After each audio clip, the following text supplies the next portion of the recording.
I will call the Dublin City Council meeting of Monday, May the 6th, 2019 to order, and I would ask Commander Noble if you could bring your brethren up and lead us in the Pledge of Allegiance. That would be great.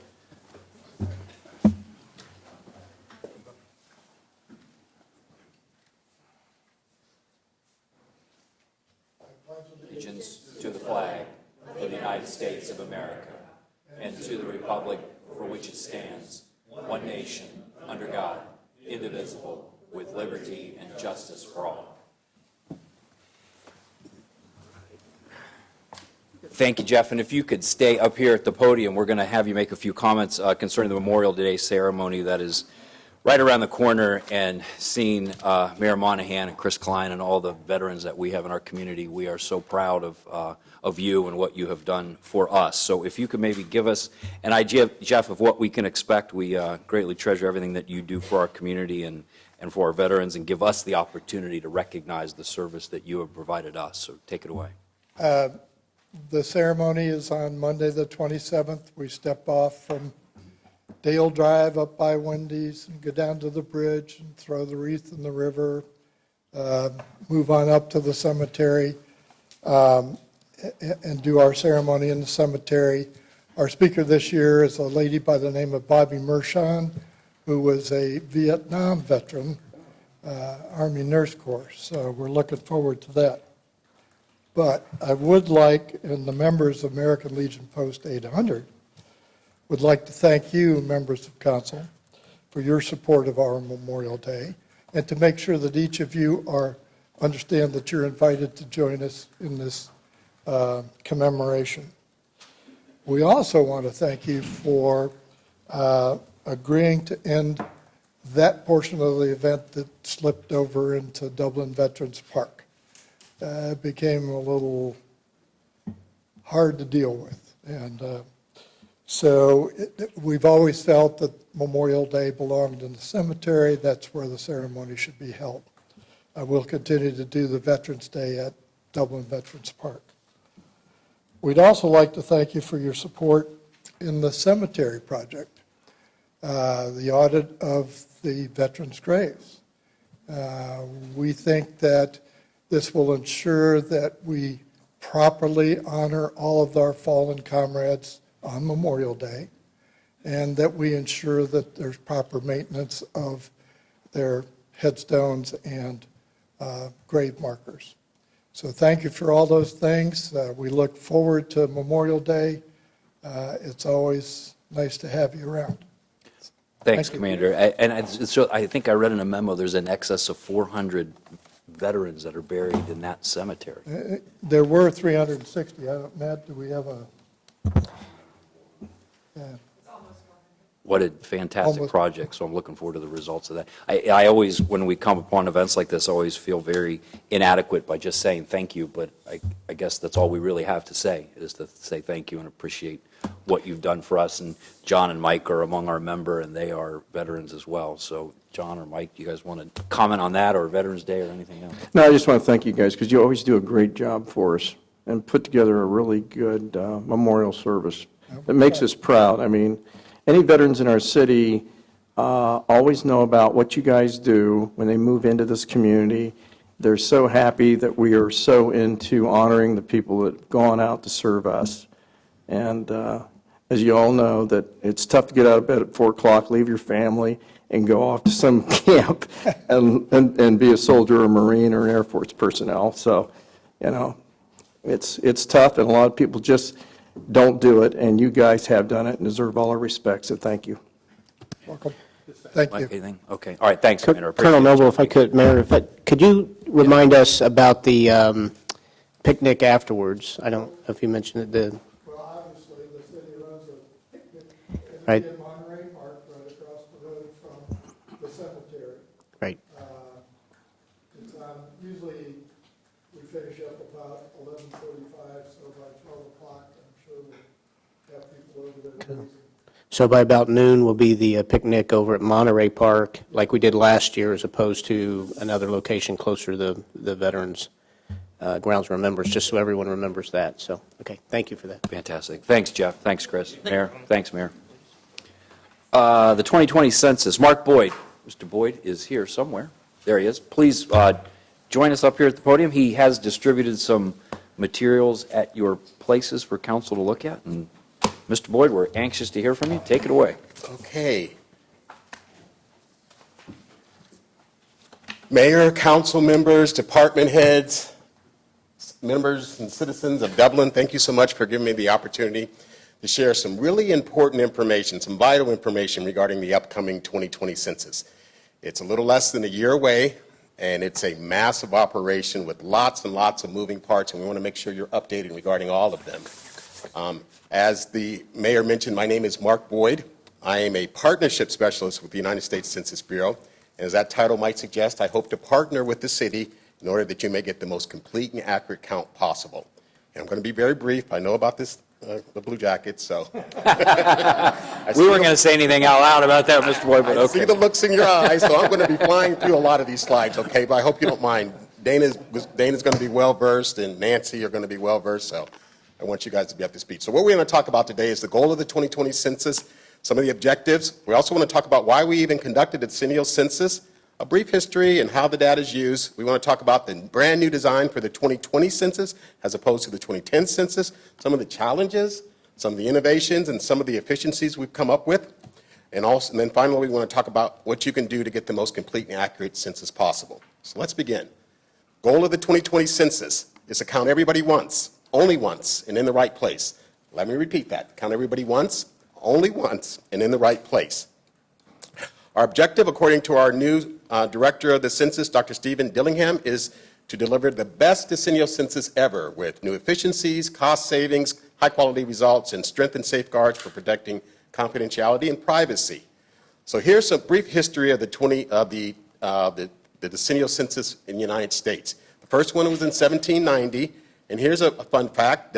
Did you know that the first census, our census was the first census in history to be used for apportionment of power, to divvy up power?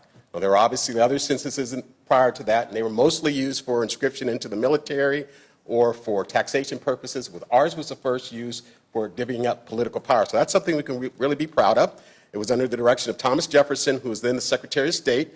Federal marshals on horseback conducted the population count, and it was a little less than 4 million people. Cost about $44,000. In today's dollars, that's $1.2 million. We paid those marshals on horseback about $1 for every 50 people they counted. That'd be a little problematic now. In today's dollars, that's $27.36. And there were 6 questions on that first census. They were gender, age, race, the name of the head of the household, relationship to the head of the household, and number of slaves, if any. And I also mentioned that the decennial census is the largest peacetime operation the federal government undertakes. So why do we conduct the decennial census? Well, primarily because it's mandated by the Constitution. Article 1, Section 2 of the U.S. Constitution states that the actual enumeration shall be made within 3 years after the first meeting of the Congress of the United States and within every subsequent term of 10 years in such manner as shall by law direct. So in addition to being mandated by the Constitution and our forefathers to count everybody in the United States, there's other reasons why we do the decennial census. And there are 3 primary reasons. First is representation and redistricting. The second main reason is allocation of funding from the federal government. And the third reason is planning, problem solving, decision making, and problem prevention. So those are 3 primary reasons we conduct the decennial census. Let's look at each of them real briefly. Representation. So every 10 years, the results of the census are used to reapportion the House of Representatives, determining how many seats each state gets. It's also used for redistricting to redraw boundaries of the U.S. congressional and state legislative districts, adapting to population shifts that have curved over the last 10 years. It's also used to redraw school boundaries. Here's a 2010 census congressional apportionment map. The states in orange are states that have lost seats as a result of the 2010 census. And the states in gray remain the same, and the states in blue gain seats. You can see in Ohio we have 16 congressional seats right now. That was down 2 from the 2000 census. And unfortunately, it's anticipated that we may lose another seat as a result of the 2020 census. It's not because we're not growing in population, especially Central Ohio, but it's because other areas are growing a little bit faster than we are. The West and the South are growing a little bit faster. All right, so another important reason for doing a decennial census is funding. As I mentioned previously, it means over $675 billion that is spent from the federal government supporting your state and county and community vital programs. It's money for nearly everything: hospitals, schools, roads, bridges, public safety, housing, transportation, social services, you name it, this funding is used for. So George Washington University does a series of articles, specifically their Institute for Public Policy does a series of ongoing articles called Counting for Dollars 2020, and it looks at the 16 largest federally assistance programs that distribute funds on the basis of the decennial census. It uses census data. They looked at Ohio, they looked at fiscal year 2015, and the total of those 16 programs, and there's hundreds of programs, but we just looked at the top 16, they just looked at the top 16. For the state of Ohio in fiscal year 2015, there was over $21 billion, that's billion with a B, dollars, in funding that comes back from the federal government. That works out to be a little over $1,800 per person. Now you have to multiply that by 10 because that data is used for 10 years, so it's over $18,000. So you can see how important it is to count every single person because that's the potential loss per person missed in the count. And the third reason, primary reason for decennial census is planning. So businesses, as you know, use the census data to decide where to build factories, offices, stores, and that means jobs for your population. Real estate developers and city planners, as you know, use the census data to plan new homes and improve neighborhoods. And you guys in local government use the census for public safety and to plan new schools and hospitals, and even residents use the census data to support community initiatives involving legislation, quality of life, and consumer advocacy. Lots of uses for the census data. So as we move toward the 2020 census in April, we're encountering a challenging environment. There's lots of barriers and obstacles to counting now as opposed to 2010. Some of them are the same, but there's some more now. There's an increased distrust in government, which is a challenge to do the count. There's declining response rates across all surveys across the nation, not just census, but private surveys.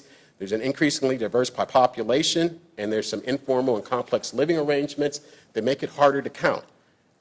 Mobile population makes it harder to count. And then finally, we're operating within a constrained fiscal environment, which that's always the case. So in order to meet some of those challenges, we've come up with some innovations. There's quite a few of them, but the top four that I'd like to mention are, for this 2020 census, we're going to maximize outreach by using both traditional and new media. That means we're not going to just use print and radio and television. We're going to use social media. And that allows us to target audiences with specific messages. Those audiences may have obstacles or barriers to doing the census. We can target them with a specific message. Next innovation to meet those challenges will be we're going to encourage everyone to use the new online self-response option. Yes, you can do the census online in 2020. Yay, that's going to save lots and lots of taxpayers' dollars. We want to be cognizant and good stewards of the taxpayers' dollars. So there's going to be some issues with that, obviously. If you can't do it online due to familiarity with the technology or connectivity issues, you can still do it by paper or by phone. So we've got all the bases covered. Next big innovation is field workers are going to have electronic devices to capture data. In 2010, it was all about the paper. We even established area census offices based on the amount of space they had to hold paper. So most of the information is going to be electronic on devices. They're not going to need to take their workload to their crew leader. The crew leader is not going to need to take it back to the area office. They're not going to have to do their payroll forms on paper. Everything's going to be downloaded electronically. That's going to save lots of taxpayers' dollars also. And another big innovation is we're going to utilize automated systems for recruiting and training and payroll. So we are hiring for the 2020 census now, and an example of that automated system is our website, 2020census.gov/jobs. Anything you need to know about getting a job in the Census Bureau is on that website. The type of jobs, the requirements, the pay, it's all on that site, and we'll talk a little bit about that later. So I talked about a constrained fiscal environment, and in 2010 we had 12 regional census centers across the nation. You can see according to this map, we only have 7 now. We cut it in half. We're part of the Philadelphia Regional Office, Ohio is, and it's 7 states plus the District of Columbia. Also in 2010, we had 500 area census offices. Those are local offices that do the operations. In 2020, we're only going to have 248 offices, and they're going to be 8 in Ohio, and they're going to open in 2 waves. Wave 1 is already open. That's in Columbus. It's actually in your city. It's in Dublin here. We have an area census office in Dublin. Yay for Dublin. Yay for Dublin. About 50 to 60 good-paying jobs right in the office, in addition to the hundreds of ones that are going to be work from home. And then Wave 2 offices are going to open across the state in Akron, Cincinnati, Cleveland, Dayton, Mansfield, South Point, and Toledo in the fall. All right, so here's the new design for the 2020 census. It's a really busy, complicated slide. I'm going to break it down real quick. First, we're going to obviously establish where to count. So in the past, we did in address canvassing. We went to every single address in the United States and verified the address. That's obviously costs a lot of money. So this time, we're going to use some in-house data. We're going to use postal system data. We're going to use satellite imagery. We're going to use data from municipal governments like yours who know when things have been torn down and things have been built. And then we're going to send a smaller portion of people out in the field to actually verify the addresses. We want to make sure our master address file is in order. So that operation is called field address canvassing. We're hiring for that right now. You want to get on that website and apply for a job for that. The next thing we're going to do is obviously motivate the people to respond. We're going to conduct a nationwide communications and partnership program campaign. I mentioned we're going to use new and old media. We're going to target specific ads to specific audiences, and we're going to use trusted voices like yourselves and influential leaders to make sure we get the word out that the census is easy, it's safe, and it's very, very important. People are going to listen to you more than they'll listen to somebody from Philadelphia or from Washington. And that campaign, I can go in days on that campaign. There's going to be storylines and soap operas and sitcoms. It's going to be a massive communication campaign to assist getting the word out. Next, we're going to obviously count the population. You can see the pie chart there. We're hoping that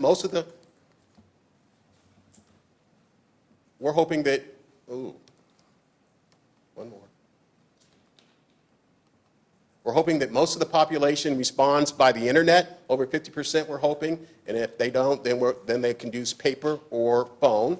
And the people who don't respond by paper or phone or by the internet, we're going to have a non-response follow-up campaign, which is our largest operation in the decennial census. It costs the most money. So obviously, we want people to self-respond at the internet or paper or by phone. We want to knock on as few doors and only knock on doors when it's necessary.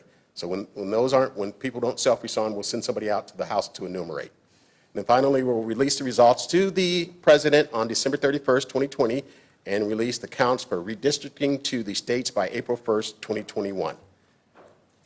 All right, here's an operational timeline. You can see it goes from 2018. Actually, we've been working on the census way before 2018, but we're now into 2019, and the Wave 1 offices are already opened here in Douglas. The Wave 2 offices are opening in September in the fall. In August, we're going to do the in-field address canvassing in August of this year, and then we're hiring for that position also. That's the job or the operation where they verify the addresses that we can't verify through other means.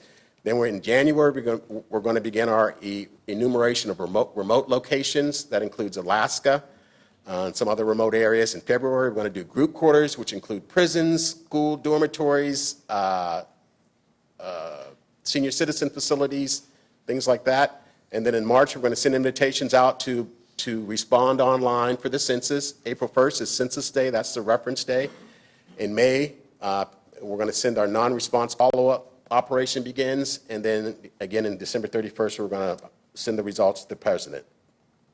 So how can you help? Well, I've already been talking with some of your leaders and your department heads in regards to this, and we want you guys to form a complete count committee.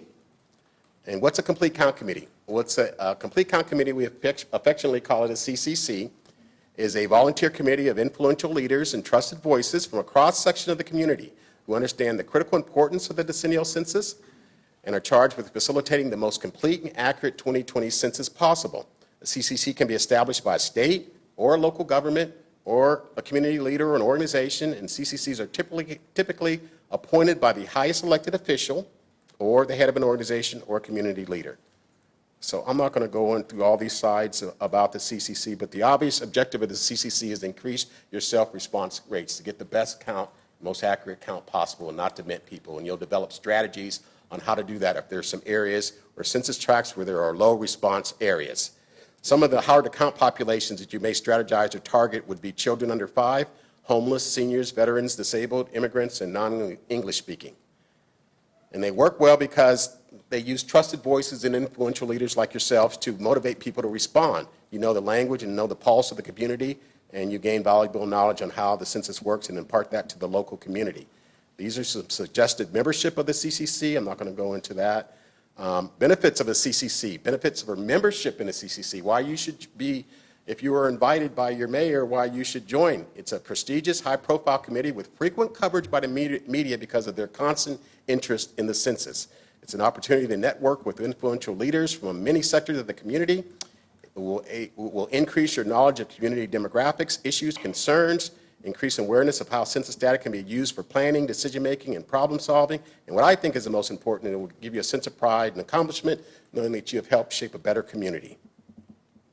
So we have lots of tools that we'll train your Complete Count Committee with. We'll have a big training session. We have an response outreach area mapper that looks down to the census tract and predicts which areas will be low response areas, so you can target those areas. It's an interactive map. We'll show you guys how to use that. We have a community outreach toolkit to give specific messages and teaches you how to outreach to specific audiences. We have a statistics in schools program, census workshops, and there are also philanthropic funders that you may seek out. So this is just a screenshot of the Rome Response Outreach Area Mapper that shows down to the census tract. If you look up in the upper right-hand corner, right there, there's a low response score. This isn't Dublin, but that gives you, that says 20.9. So in this census tract, about 21% of the people are predicted not to self-respond. That's an example. And then there's a bunch of other demographics that you can have to look to target that particular census tract. This is the outreach toolkit. I'm not going to go into that. This is statistics in schools. There's pre-planned lesson plans for teachers from K through 12 in math, history, geography, sociology, English. Some best practices for CCCs. Well, one of the biggest ones is to provide recruiting assistance by posting 2020 Census Job website in your social media, on your websites, in your newsletters, on your email blast. It's 2020census.gov/jobs. Another best practice of the CCCs, or these are some of the examples of the jobs that are available in the area census office in Dublin, and also some of the field jobs. The pay starts from $12 and goes up to $32.50 an hour. All that information is on that website, and so I'm not going to go into that. Other best practices include place 2020 census awareness messages in government buildings, high traffic areas, utility bills, store receipts. Kroger did in 2010 put a census message on their receipts. I think Walmart also did. Maybe you can encourage some of the local owners to put messages on their receipts. Also, 2020 census booths and tables at community festivals, fairs, parades, concerts, and other well-attended events. And then we also hope that you kick off the formation of your Complete Count Committee with a resolution or a proclamation that always attracts media coverage. Here's some examples of CCC kickoffs in Columbus, Franklin County. Akron, Summit County had the press coverage there. This was in Toledo, Lucas County, I believe. This one's Dayton, Montgomery County. Media always shows up for these. It's a good way to get coverage and get the word out about the census. And you should start your census now, your Complete Count Committee now. So just the key takeaways. Count everybody once, only once, and in the right place. And then the census is easy, it's safe, and important. It's easy because you can do it online now, or by paper, or by phone. It's safe because your information is protected under Title 13 of the U.S. Code. It cannot be shared. Your personally identifiable information cannot be shared with any other government agency, not law enforcement, either federal, state, or local, not social service agencies that provide benefits like Medicare or Medicaid or Jobs and Family Services or housing programs, and not immigration or INS or ICE. It's protected. As Census Bureau employees, we had to take an oath to protect the information for life. We're subject up to $250,000 in fines and 5 years if we let any of the information get out. And it's also important because of the reasons I mentioned. It's used for representation in Congress, it's used for allocation of federal funding, and it's used, your communities use it to plan our future. It's also important, I think, in you as community leaders and elected officials and city department heads and even members who come to these meetings, you know more than most people that the census, that democracy is not a spectator sport. It requires active participation by our citizens. So I therefore humbly submit to you that the census is your civic responsibility, is our civic responsibility, and it's our civic duty. It's amazing that there are so many people here that would never, ever, ever not vote in an election. You wouldn't think of not voting in an election. You wouldn't even your school condo board or your neighborhood association board, you would always go vote there. But some of us here in this room may procrastinate doing the census, which will then require us to spend taxpayer dollars to send people out to count you. Some of us may not even do the census at all, which is, that's bad. That's bad. So I hope that you encourage your family and your friends and your neighbors that the census is easy, it's safe, and important. I hope that you all tell your friends, neighbors, and friends to go to 2020census.gov/jobs and look at the jobs that are available. They're good-paying jobs, they're temporary jobs, they're flexible pay, and you have the added benefit of assisting and helping your community by working for the census. And then finally, I hope you tell all your friends, neighbors, and family members to go to 2020census.gov and become a 2020 Census partner. We'll teach you how to get the word out that the census is easy, safe, and important, and it also will help shape your community. So that's all I have, and if you have any questions, I would be happy to answer them. Thank you, Mark. Any questions from council? So Dana, what about a complete count committee? Right. Is that something staff can maybe digest and get Right. them back to us? Thank you, Mayor. And Mr. Boyd, thank you for all your great work and for engaging with us. It's been very informative, and certainly the census is important, and we're going to do all we can to make sure that we're as responsive as we can be as a community on that. Internally, we have taken to heart Mr. Boyd's recommendations relative to a CCC. We are at staff level working up some ideas, and we'll present a report to council on that with some suggested formation of that and who those key members might be. Obviously, you know, when you see that, you'll have other ideas as well. And we'll ask for your input on that and guidance and formal formation of a CCC, and then we'll get to work on that. So I think we're planning on being back at the next meeting. Is the next meeting, Nancy, with a memo on that? I wanted you to hear all this information first. So Okay, fantastic. We will be there and step up. Any other comments from council? Go ahead, Kathy. I had a quick question. A citizen asked me to make sure that this was going to be the case, knew you were going to be here this evening. Outreach and using social media, QR codes, hashtags, all of that stuff. I mean, this particular individual was concerned about really connecting with the youth. And so you mentioned a little bit, can you share a little bit more about So your we thinking have, there? and I'm not sure I shared it with Nancy yet, we have already a page now that I can share with you that has different messages for Twitter or Facebook or Instagram. The Twitter message is obviously shorter, the Facebook message is a little longer, and there are different messages for different target audiences that you may want to, and it's easy, it's turnkey, you just drop it right into your social media. As far as the youth, are you speaking about maybe on campus or?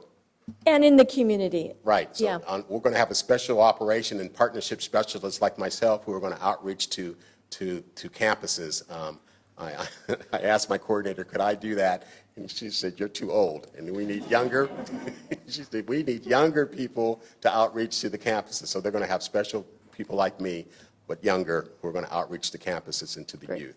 And then hopefully that can be part of the complete count committee strategy to have somebody who, subcommittee that will outreach to youth also, and we can strategize about how to do that. Thank you. Anything else from council?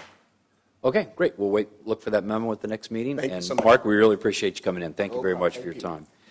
You know, over the last handful of years serving in this capacity, I've had the opportunity to go out and interact with Life Care Alliance in a number of different ways. Nancy and I have gone and done the Meals on Wheels and delivering the meal, an unbelievable program that they do, and we've gone down to their assembly line where they package all these meals, and maybe Cheryl can tell us how many people they serve every day, a hot meal. They deliver them to your door in our community, and a lot of times those are the only eyeballs of people that these folks interact with. So we're very fortunate to have a special guest with us this evening, Cheryl Grossman. She will be a friendly face to many and a familiar face to many of you. She was mayor of the city of Grove City for a number of years. She was a state representative, Ohio House representative for a number of years, and she is now the director of corporate engagement. And Molly Haraz, is that how you say your last name? Haraz. Is the director of nutrition. So Nancy and I were down at one of the Life Care Alliance facilities maybe about a month ago, 2 months ago. And we had a conversation with Cheryl, and we thought, you know, why don't you come out and tell us what you're telling me, tell it to the rest of our council. So Cheryl Grossman, take it away. The floor is yours. Thank you, Mayor. Appreciate that. Members of council, members of the staff, really pleased to be here tonight. Life Care Alliance just celebrated 120 years last year as far as its existence in Central Ohio, and Molly Harrows, who's the Director of Nutrition, is here tonight. That is much better adverse to go into a lot of the details on the things that we're doing, but we certainly are very grateful for the invitation tonight. And with that, Molly? Welcome, Molly. Hi. Hi, thank you. Dublin resident, too. Oh, well, there you go. I love it here. It's so Right, green. The homegrown. screen's even green. I mean, Yes, my it is. gosh. Okay. Well, thanks for having us. We're really grateful to be here. So I'm the Director of Nutrition Programs at Life Care Alliance, and I'm also the President of Meals on Wheels Ohio. So that's definitely my everyday. And I'm going to talk about that, but I'm going to talk about some of the creative things that we're doing at Life Care Alliance to work with the communities that we serve. So Life Care Alliance serves 5 counties in Central Ohio with our Meals on Wheels program. We do Franklin, Madison, Champaign, Logan, and Marion counties. And we do about 5,000 meals a day through our kitchens, and we are producing all of our own meals. We use a combination of paid and volunteer drivers to deliver. And we are actually one of only 2 programs left in the entire country that is still delivering meals on the weekends. So most programs, just for a lot of reasons, have moved to 5 days a week, but we've been able to sustain it at 7 days a week. And we actually use the Dublin Community Church as one of our drop locations up here where volunteers converge and pick up the routes. So it's a really unique way to engage people in participating in their community and interacting with people they normally wouldn't have the opportunity to. And that's the nice stuff that everybody knows about with Meals on Wheels, but something that I think we're really trying to impress upon people is that we are essentially a key piece of keeping healthcare costs down, which is all really anybody's thinking about these days, it seems. So we can serve somebody for 1 year with Meals on Wheels for the same price as 1 day in the nursing home. So it's a pretty cost competitive enterprise there. And why we think we can help keep people out of the nursing home is that we are seeing things before other people might not see. Approximately 40 to 45% of people who are admitted into the hospital who are older adults have malnutrition, so that's a pretty common factor. And then, like I said, we've got these people who are seeing things each day. So if I was delivering to you 7 days a week and you normally love to talk about sailing, and I knock on the door today and you don't have much to say at all, that might be enough to write on the delivery record. Something seems a little off. Can you follow up with either you or an emergency contact? So there's a lot of hand-holding happening because everybody's so busy these days. Families are complicated. So that's the basic concept behind Meals on Wheels. We also do a number of other in-home supports like Help at Home, which is a light housekeeping and errands program. And if you had to ask me what I think the most important thing Life Care Alliance does, aside from my own program, is that program, because if you don't have a stable environment in which you're living, it doesn't really matter. If you're dropping things, you might lead to infestations, falling hazards, fire hazards. If you're not able to pick up your medications, you may not be taking them as prescribed by your doctor. And they also have a meal prep component that goes with that, where a dietitian can take some of your family recipes. So if you have, this is an example of an actual consumer who had a really amazing marinara recipe from her family, and she was also diabetic and had heart disease. And our dietitians took the recipe and tweaked it a little bit to make it healthier. And then we just produced mass bunches of it and put it in the chest freezer that they had. And she hadn't been able to have this recipe in a really long time. So there's some real feel-good aspects to that as well. We also have a home repair program, which is, it's really come a long way in the last couple of years because, again, if you don't have a safe environment, it really doesn't matter what else we're doing. So it's simple as putting grab bars in to putting ramps in. We are one of 9 cities in the country that's been selected by the Home Depot Foundation to do It's like Heartfelt Heroes program, where basically the sky's the limit as far as what they can do as far as home repairs are concerned. And we recently, because we've had such success with that, as well as some of our federal funding with home repairs, the Franklin County Office on Aging has given us a fairly large grant to support residents here in Franklin County with home repairs. Excuse me. And we serve a lot of people through that program. And if somebody's a veteran, like I said, it's virtually sky's the limit. It can be new windows, new roof, wheelchair ramp, but typically the person that we're helping is getting a grab bar with that. And we do have contractors that we've been working with for years to do this, so it's a safe investment for people. And then I'll add that because the contractors who we're working with view this as, in some ways, they're giving back to the community, they might throw in a couple of extra things while they're there, or they might even see something, because they're going to be spending some time in somebody's home. They might see something and report back to us, and we might be able to initiate other services with the person. So it's all very interconnected. And then most recently, what we instituted is in-home diabetic counseling. So every hospital system under the sun does a lot of diabetes management. It's a important thing because somewhere around 60% of the most vulnerable older population is type 2 diabetic, which then impacts every other piece of your health. Excuse me. But what they don't offer, what the Ohio Healths and the OSUs and the Central Ohio Primary Cares, what they can't offer and don't offer is in-home. So if somebody has transportation barriers or isn't really comfortable going to a clinic, we're going to come into the home and do that diabetic counseling. And we are able to accept virtually any type of insurance with that. And just like every other service, if somebody saw something while they're there, we're going to hook them up with all the different pieces and parts that we have with our program. And then additionally, we have our Columbus Cancer Clinic, which does low-cost, no-cost cancer screenings, head-to-toe cancer screenings. We have a digital mammography unit on site at our location and a nurse practitioner who's able to do, again, head-to-toe cancer screenings. And then on the other side of that, we're able to do some in-home supports, like we have a food pantry, we have medication assistance, we have wigs and prostheses, things that, again, the focus is keeping somebody safe in their home.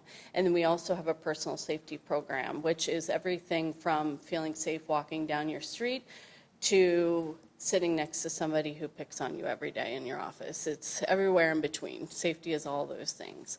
So that's everything that Life Care Alliance does, which is a lot. We also do travel immunizations if you're going anywhere exotic, so please come to us. And apparently we have yellow fever, which no one else does. So anyway, it's something that we've done recently that has been really impactful in Central Ohio is we've partnered with a lot of townships. So Norwich, Jackson, Prairie, Pleasant townships. We're working with their EMT teams. So people are heavy utilizers of the systems. We are following up with those people. So they're people who are routinely calling 911, and it's probably something that is triggering that. It's a singular event that's repeatedly triggering that call. And so what's happening is they're contacting us. We go out and do an assessment of the person and get them set up with different supports depending on the need. It's going really well. It's been very successful. Everywhere is taking a different turn. Cheryl and I have met with some of the EMT team here in Dublin, and obviously this is a slightly different population than some of our older neighborhoods in Central Ohio, but people age everywhere. So if that's ever something that is of more interest to the City of Dublin, we would be more than happy to partner with you. But in the meantime, on Life Care Alliance's website is a referral button. Anyone can make a referral to Life Care Alliance for anything. And we often say, just go ahead and do it. And if it doesn't work out, then we'll find somewhere to partner that person with, because most of our programs are not income dependent, they're not age dependent, and typically we look at the whole person in order to figure out what's appropriate for them. So we're just here, and we want you to know that. We're in your community 7 days a week, and we want to do the best we can for all of you. So thank you. Jane? Yeah, I have a question. With the new Aging in Place that we're doing here and Centero, and we're bringing all these people, all these nonprofits together and all these services, I'm assuming you'll be there. I hope so, yeah. Yeah, is that the case? Is that, Christine's going like this, right? And another thing I wondered, you sound as if you do as much work as municipal health department does, but fabulous work. But did I read recently that you lost some funding, or how are you funded? I'm just kind of curious, Yeah. That was really traumatic. Right, so can you Really tell us brought a me little bit back about there, what totally. happened and how you're making up for that, and how you get your funding, and how people can help if you need more funding? So the City of Columbus, for about 30 years, had provided a grant to service people under 60. There's plenty of funding out there if you're 60 or over, and it can come from a number of pots. So that's typically from a Medicaid waiver, which is called Passport or MyCare Ohio, the Franklin County Office on Aging, and the Older Americans Act. All of those are perfectly fit for 60 and over. And then, of course, I think we all know that there's this hole between the time that you're 18 and 59 that you kind of fall through the cracks if things don't go according to plan. So that funding was City of Columbus based, and we had some other funding that we helped pick up the pieces in other parts of Franklin County, which comes from a number of family foundations and some corporate foundations. So that was about $285,000 that we lost with that, and we had to figure out what to do with 200 people really fast in like a week and a half, basically. And it was probably my least favorite week and a half at Life Care Alliance, and I've been there for 10 and a half years, so it was not easy. We take such great pride in ourselves because we don't have a waiting list. If somebody's eligible for the service, we get them started, and for the first time, we really had to think through that in a different way. So we tried to get those people on as many different funding sources as we could, but then there were some people we just weren't able to place. And those people, we tried to make sure that they were, the people who we ended up not serving through that program were people who had a support in the home, whether it's a nurse who's there every day or a family member. It's the people who were able to stay on, which were 57 of the 200, or people who were truly living alone out in the community. And that was big.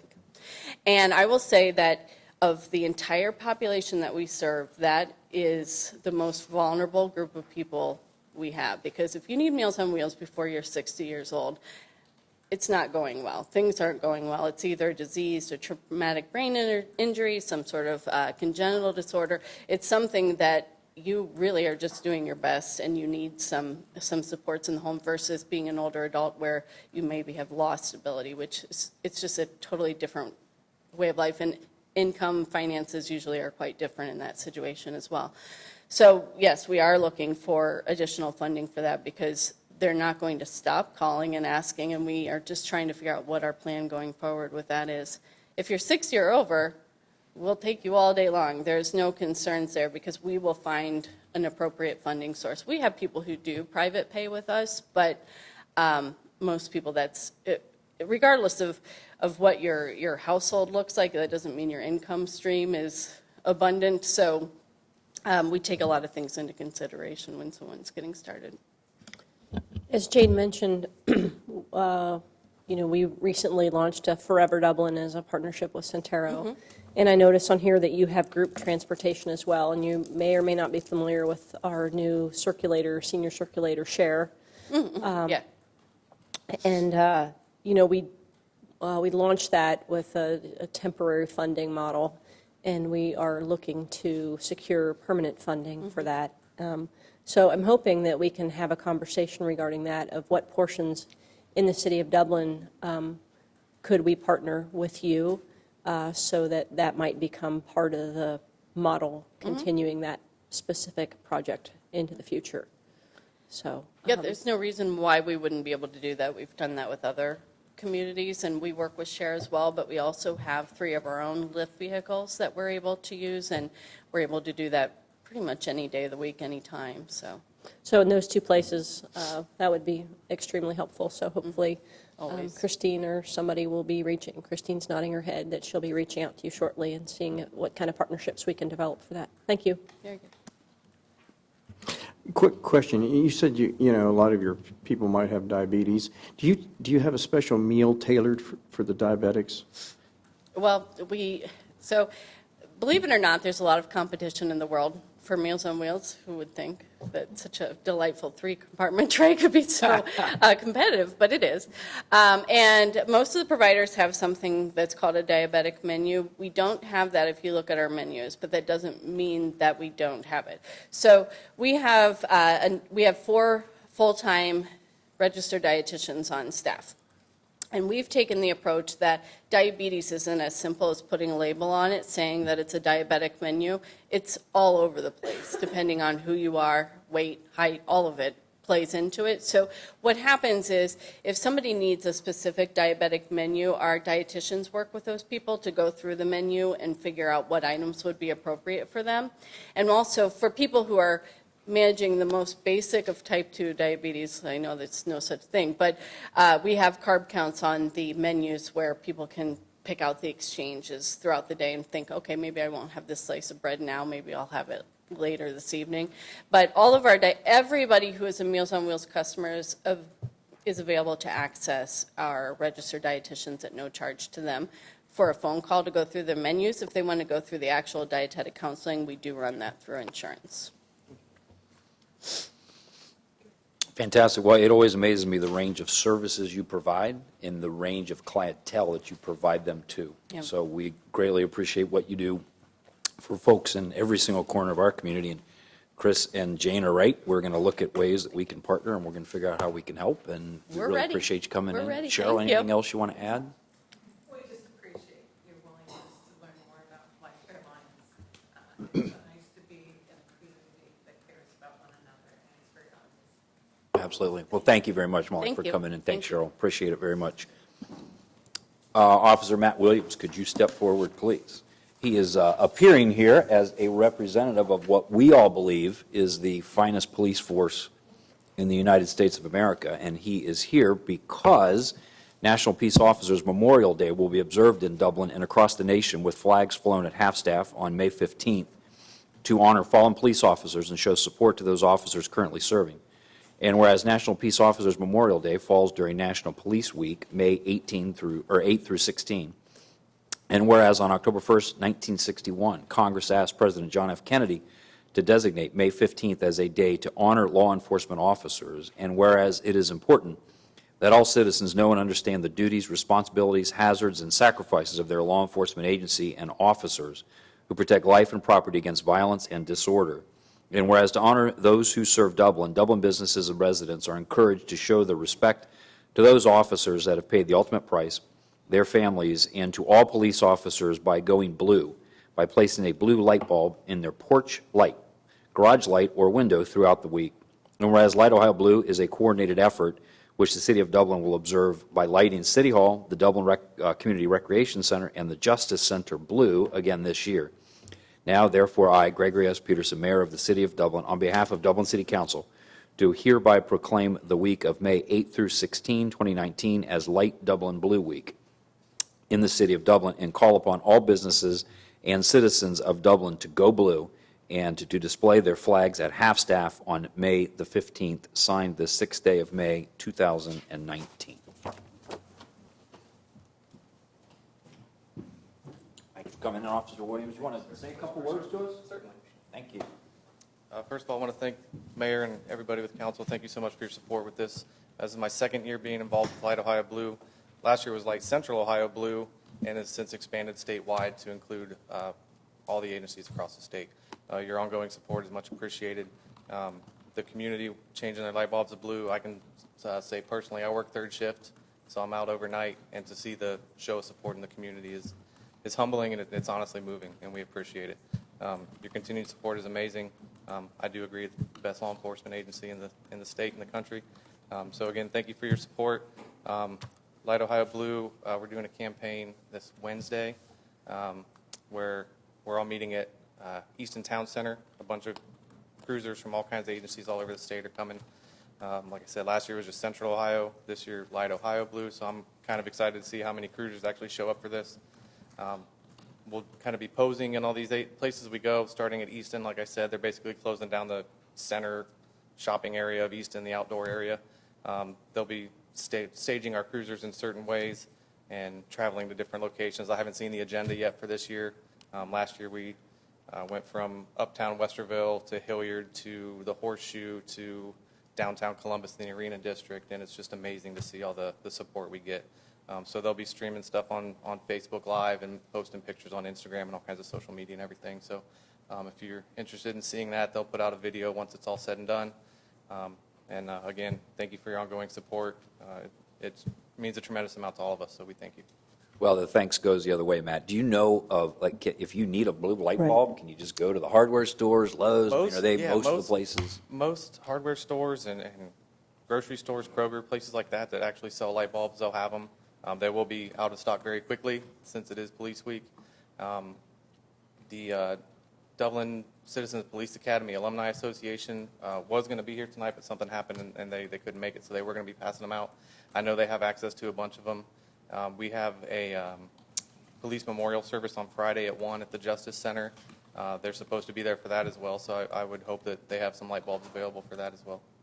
Okay, fantastic. Any Yeah. comment, Jane? Yeah, I would suggest the alumni last year had them, and I went out looking for them at the stores, but the ones that the Alumni Association has are the brightest blue and the there you best go. blue, and if you just buy, and I would all suggest this, buy 20 of them, take them to your neighborhood, pass them out, because then your whole neighborhood will be lit blue. We did that, and it was really great, so It truly is. encourage them to get lots and lots of them so that we can do that for you. Thank you so much. Fantastic. Thank you, Matt, for coming you, in. sir. Really appreciate it. Sure. Where would you like that?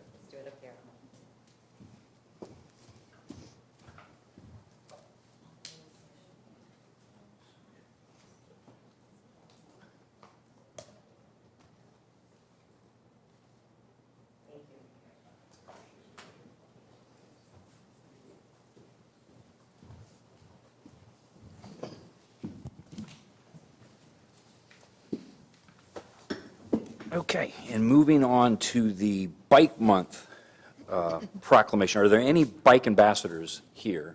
There's at least one. Come on up. And you even wore your bike, is that a bike shirt you have on? I even rode my bike. And you rode your bike. That's fantastic. Warren, you're one of the original bike ambassadors, aren't you? I'm the original everything. You're the original, the original Dubliner. How are you? All right, so I got another proclamation to read to you guys.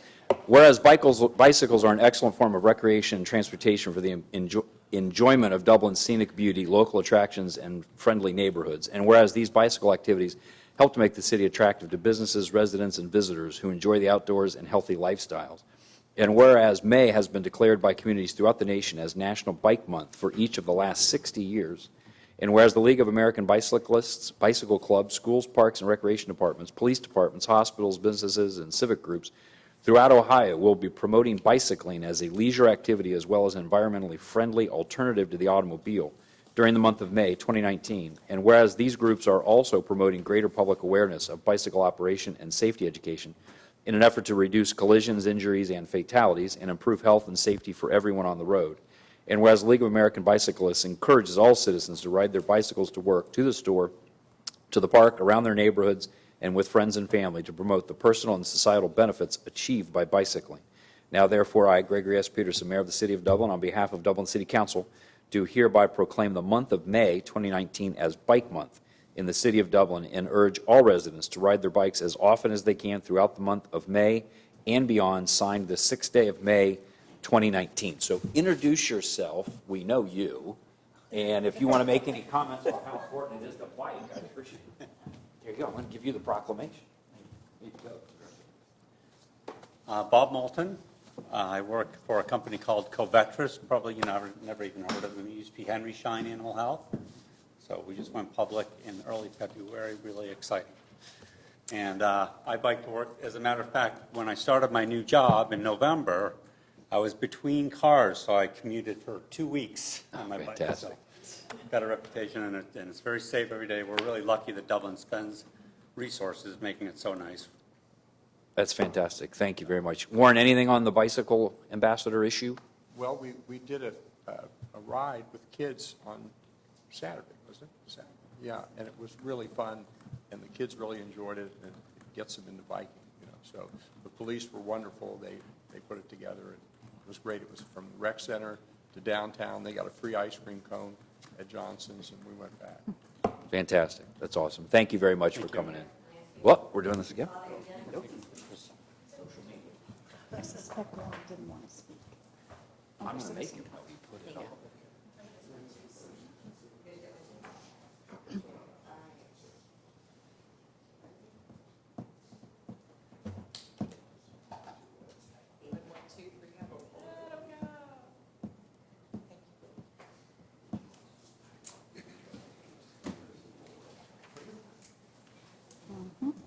And you know what Chris pointed out to me? I know, I never asked you to call roll. that's right. Let's do that now. All right, Mr. Keenan. Ms. Aludo. Here. Vice Mayor Ambrose Grooms. Here. Mayor Peterson. Here. Mr. Reiner. Here. Mr. Bosa. Here. And Ms. Fox. Here. Citizen comments. Warren, the next 5 minutes are yours. Okay, it won't be 5 minutes. I came really to thank council for inviting me to go to the American Planning Association meeting in San Francisco. I try to use your money wisely, and I went to 12 different forums during those days. And I just had some quick notes that I wanted to share with you and learn. First of all, we're probably too late on the golf course thing. We are with Riviera, but I went to a presentation on golf courses, and there are federal grants available, if this ever comes up again, to buy golf courses. Cities buy them and turn them into parks. There's one, in fact, in Ohio, a city, one of our northern neighbors did it, and they purchased the grant purchased the golf course and then gave them money to convert the golf course into a park, and now they've got a beautiful park. They end up using the buildings for community buildings on the golf courses and so on, and it didn't cost the city a dime. It was completely grant funded. So anyway, I want to bring that up. As far as biking, that was another forum I went to, and it was interesting to me. One of the things they brought up and the biking was to have low stress routes to work.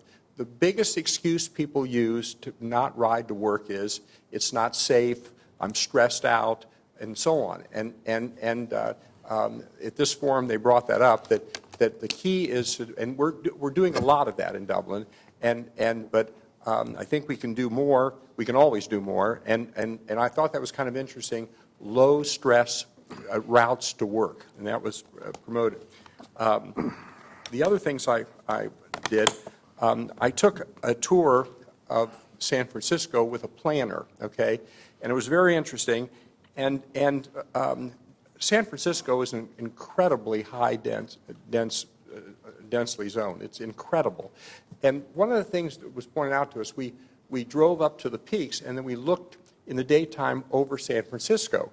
And what we saw was no green space around condos and houses. The only green space you see from way up there are some scattered parks, okay? And there are several, okay? This is San Francisco itself. And what they said is they can't go back now. The mistake is already made.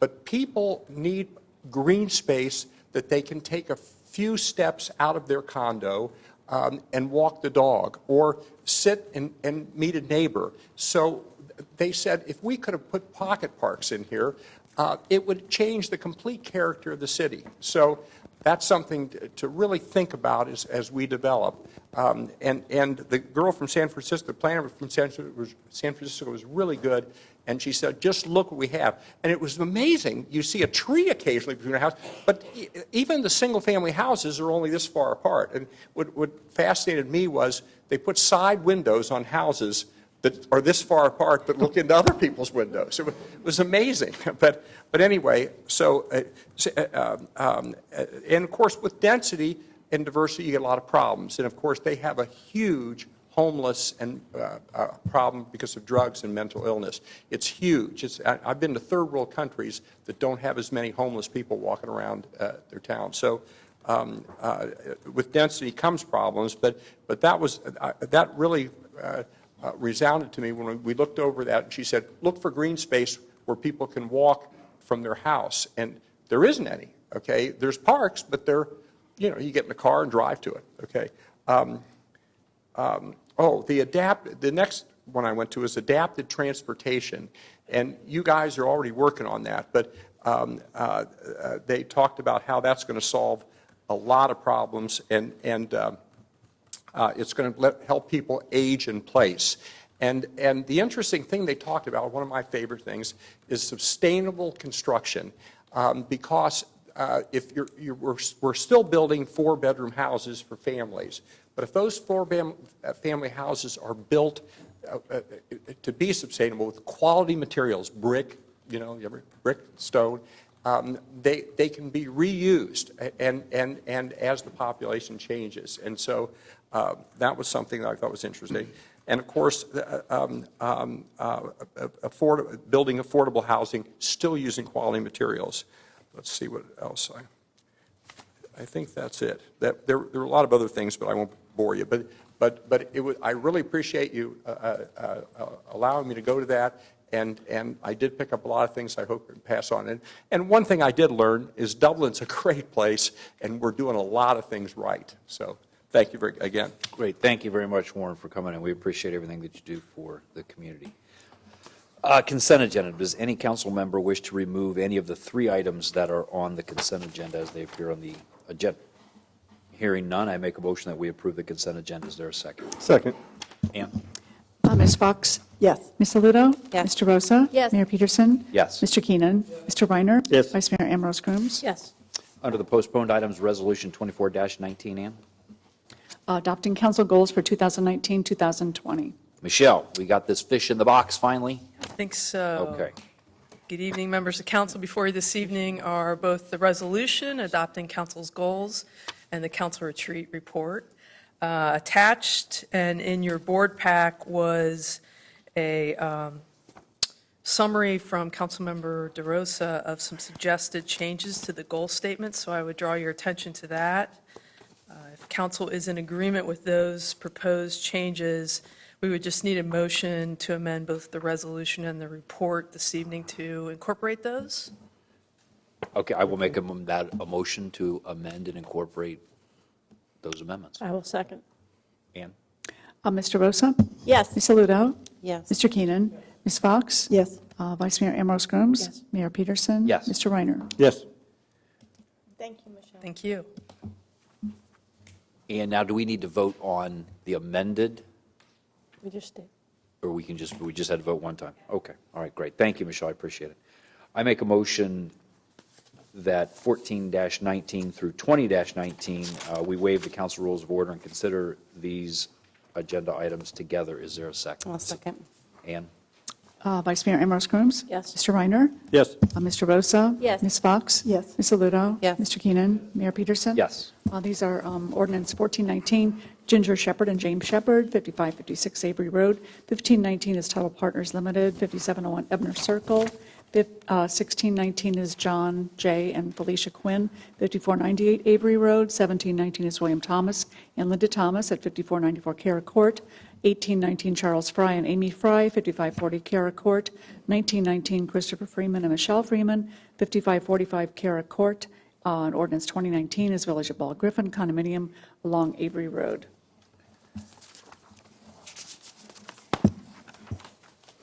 Members of council, I have no additional information to provide beyond what was presented at the first reading. With that, I'd be glad to answer any questions you might have. Any questions from council? Ann? Mr. Keenan? Yes. Mr. Rosa? Yes. Vice Mayor Ambrose Grooms? Yes. Mr. Reiner? Yes. Ms. Fox? Yes. Mayor Peterson? Yes. And Ms. Aludo? Yes. Thank you. Thanks, Paul. Ordinance 21-19. Authorizing provision of certain incentives to Russelli Construction Company, Inc.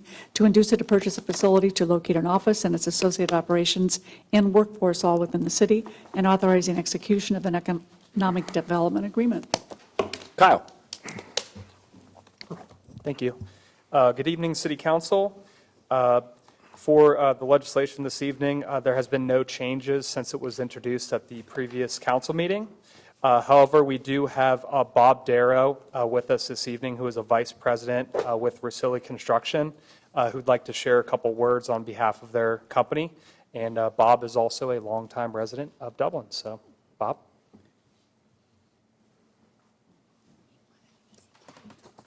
Yeah. Bob, welcome. Appreciate you being here. Well, thank you. Thank you, Kyle, Mr. Mayor, members of council. Again, I'm Bob Darrow with Russilli Construction Company, and delighted to be invited to speak to you this evening. I'd like to open by offering a big thank you to City Council, your administration, and the City of Dublin in general for extending this incentive welcome package to our company. Unfortunately, Lou and Tony Russilli, the current owners of the company, could not be here this evening due to some prior client-related commitments, but they also wanted to extend their personal gratitude as well. Of note, Russilli Construction Company is a fourth... So that means they're at the Blue Jackets game. I just want to... Entertaining I just want to make sure. Which I completely respect that decision. Thanks for that clarification. Yeah, no problem. And it's 0-0 after the first period. It's 0-0.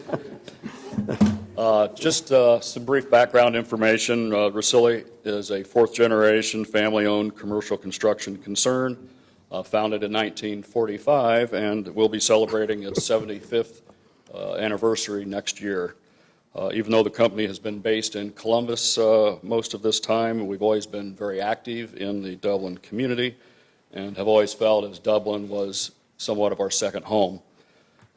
And to that end, Margie Amorose reminded me a few weeks ago that Russilli was one of the original founding members of the Dublin Chamber of Commerce some 44 years ago, and we currently serve as the longest continuous member dating back to the days when Margie's Kitchen Table was the office location for the Dublin Chamber, complete with the green telephone, right, Chris? We've been very active since that time and have constructed over 50 major projects within the Dublin community, including Ashland Chemical, several schools for Dublin City Schools, the Nestle Quality Assurance Center, LabCorp, Adria Labs, Gordon Flush, Emerald Crossings, and at last count, 16 projects for Muirfield Village Golf Club. At present, we're doing the third and the fourth phases of Friendship Village of Dublin. We're doing a new tournament headquarters building at Muirfield, the new Upper Arlington High School, 4 schools for Worthington City Schools, and several projects for the Ohio State University, both on the athletics as well as the academic side, including the Woody Hayes Shoemaker Student Athlete Development Center and the Advanced Materials Corridor. As some of you may know, and more specifically Dana, Colleen, and Kyle, Russilli began its search for a new office headquarters location about 4 years ago, ironically starting right here within the city of Dublin. And after approximately 40 months of research, investigation, site selection, due diligence, we ended up where we always thought we would, right here in Dublin. As a 30-year resident of Dublin, I can also attest that no other community compares. Dublin offers the leadership, the services, the professionalism, the attitude, and the quality of life that clearly sets Dublin apart from other communities.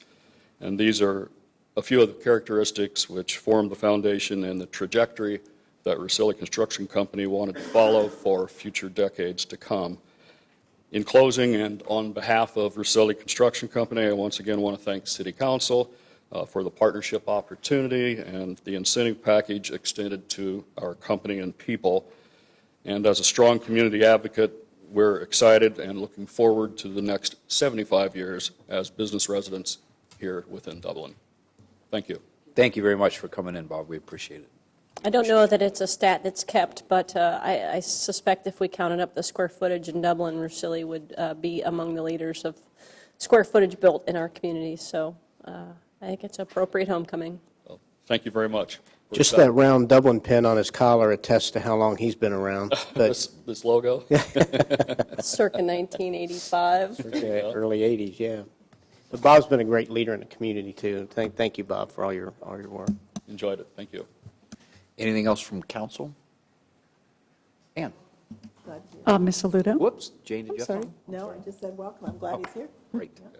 Ms. Aludo? Yes. Mr. Keenan? Mr. DeRosa? Yes. Ms. Fox? Yes. Mayor Peterson? Yes. Mr. Reiner? Yes. And Vice Mayor Ambrose Grooms? Yes. Great, thank you. Please pass along our congratulations. Ordinance 22-19, Ann. Authorizing provision of certain incentives to Community Space Development LLC, Cohatch, to induce it to purchase a facility to locate offices therein, which will result in the creation of entrepreneurial opportunities and new jobs and employment opportunities all within the city. Authorizing execution of an economic incentive agreement. I got Kyle and Jenny over there. Who's going to step off? Kyle. Thank you. Nothing has changed to the agreement since introduced. However, staff has prepared a brief presentation to walk through the project and respond to questions raised at last meeting. So here's just a real brief agenda. Jenny Roush is going to speak to the proposal as submitted to ARB and where they're at in that process. I will highlight just some high-level background about Cohatch. And then with us tonight, we have Matt Davis, founder and owner, and he'll share his vision along to responding to council's questions that came up at our last meeting. Then I will wrap up with walking through the agreement itself. Good evening, Mayor, members of council. I'm going to share with you what ARB saw at their March 20th meeting, just give a brief overview of that, and then what their initial comments were to the applicant as he moves forward with this project. So the site plan here shows High Street to the left, North Street at the top of the screen, and Blacksmith Lane. As you can see, the building labeled A is the existing Brazen Head building, which is, as you're aware, intended to be kept there and reused as part of this proposal. The area labeled B is the previous 25 North Street building, which, as part of ARB's review and the applicant's submission, was to demolish that building. That building is not historic, not contributing based on our recent assessment. And it would be replaced then with a new multi-story building, and it's pretty much the same location. Again, informal is pretty much a concept level review of that. The applicant, as part of their submission to ARB, provided some general massing, scale, architectural ideas for this. Obviously, this will continue to be refined further should this be approved, the development agreement be approved by council tonight. So as you can see, the top portion is that east elevation. So if you're standing at Blacksmith Lane, this would be the back of that building. As you can see, it's a 2.5, 3-story building. There, the bottom portion is the north elevation. So that would be if you're standing on North Street. So the new building is in the white, and then the existing Brazen Head building is then to your right. So ARB's comments as part of this was looking at the scale and massing of this. They really liked that they're showing these as two separate buildings so they stand alone, so that the new building is not overshadowing that existing building. As you can see, between the two buildings, a 1-story connector between the existing and the new building, so that they relate to each other, but they're separate. ARB really thought that that was appropriate. They did talk a little bit about reducing the scale on Blacksmith Lane to fit in with the character. Obviously, if you look across the street, North Street, you can see that existing building, again, as a multi-story building as well. So trying to figure out how all those pieces fit together, obviously wanting to make sure that fits in with the historic district as well. ARB obviously was also supportive of the demolition of that to accommodate this building. And then this provides just a little bit more detail. Left side is if you're sort of standing at that intersection, seeing the existing building versus what the new building would look like. As you can see, there's some significant grade change that they're trying to make up and utilize as part of this proposal. And then the right side, obviously, if you're standing at the North High Street intersection looking sort of southeast, you can see how that relates to the existing building. And this is just sort of a close-up. So you can see they have a lot of outdoor space, patios, rooftop areas, gathering spaces. ARB's comments really liking that outdoor space, wanting to make sure that they're focusing that outdoor activity on the North Street, or the north side on North Street to, again, try not to interfere with the neighbors, because we know we have a lot of residential neighbors in that area and further south, and all that sound really does carry down the river. So trying to keep that oriented towards the north portion of the site was something that they wanted as well. Again, looking at the building character, again, this is very conceptual, but they wanted it to take cues from that existing building, not mimic it, but also not be too terribly modern or contemporary, so fitting in with the context of this area. So at that point, that was the general comments that ARB gave. Obviously, depending on the outcome of this, they would submit another application and go through a more formal review process, multi-step process at ARB, including a demolition application. So I'm happy to answer any questions that anybody has. Otherwise, I'll turn it back over to Kyle. Any questions of Jenny from council? Jenny, it looks like there's some parking to the east. Is there a count on the amount of parking? It's pretty minimal, and it's pretty minimal there now. A lot of it would be either accommodated in the public parking garage that's obviously the city garage or surrounding area. What they're showing is what's existing now, so there's probably maybe 10 or so spaces in that area. Okay. So they would have to do a parking plan as part of this to understand what that looks like.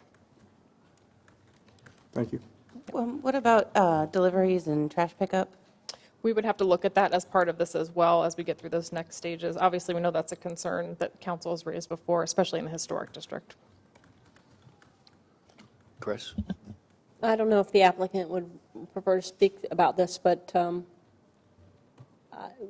previously I'd asked about the renovations to the Brazen Head building and what those would consist of, and what is existing would remain, what of it would be changed over. So I'd really like to hear something about, probably you're not finished with the plans and you don't know exactly what you're going to do with all those spaces. It's pretty early in the game. But maybe you could speak to your intent of, or Jenny, you can share what you know of the intent of keeping, some of that existing. I know that, artisans were brought over from Ireland to assemble much of the interior of that, and it's very authentic and something I think our community wouldn't like to lose. So I would be interested in hearing what the intent is to happen with that space. Okay. Yeah, I mean, I'll let Matt speak to the interior part. The zoning part really gets no better to time than the what's present. happening on Welcome. the We really outside. appreciate you coming. So, thanks. Unless they're doing something on the outside, zoning really does not engage in that. So I'll let Matt. Well, I know Kyle has a few slides about our company coming up too, but you want me to answer that specific question now, or? Sure. Okay. Basically, we do a lot to preserve the heritage of the buildings that are there. If you look at all of our projects, we really specialize in taking historic buildings and repurposing them for the next 50 years to kind of help people work, meet, and live back in the center of town. Kind of our true belief is that historic districts were designed almost perfectly 200 or 300 years ago for people to live like that. And through time, either it be development or sprawl or whatever it is, some of those things started to defragment away from it. So my personal mission is to help rebuild that, making historic districts very active and vibrant for the next 50 years through our concept. So in order to do that, we'd be pretty much hypocritical if we didn't repurpose the buildings in some way. It almost breaks my heart not to be able to repurpose the building in the back. We looked at all different ways to do that, but some things can't be salvaged well. So with the front part of Brazen Head, our intent is to spend a decent amount of money on preserving the exterior shell. If you look at the building currently, there is quite a bit of rot and repair and things that need to happen to it to bring it back up to what I think the standard should be in the historic district. On the inside, Brazen Head did not, as far as my understanding, renew their lease option. So I think by selling the building, I don't know what exactly they're going to do, but they didn't renew their lease option. They actually do own some of those fixtures and equipment inside of the building. Our goal is what they would leave, we would repurpose as best we can.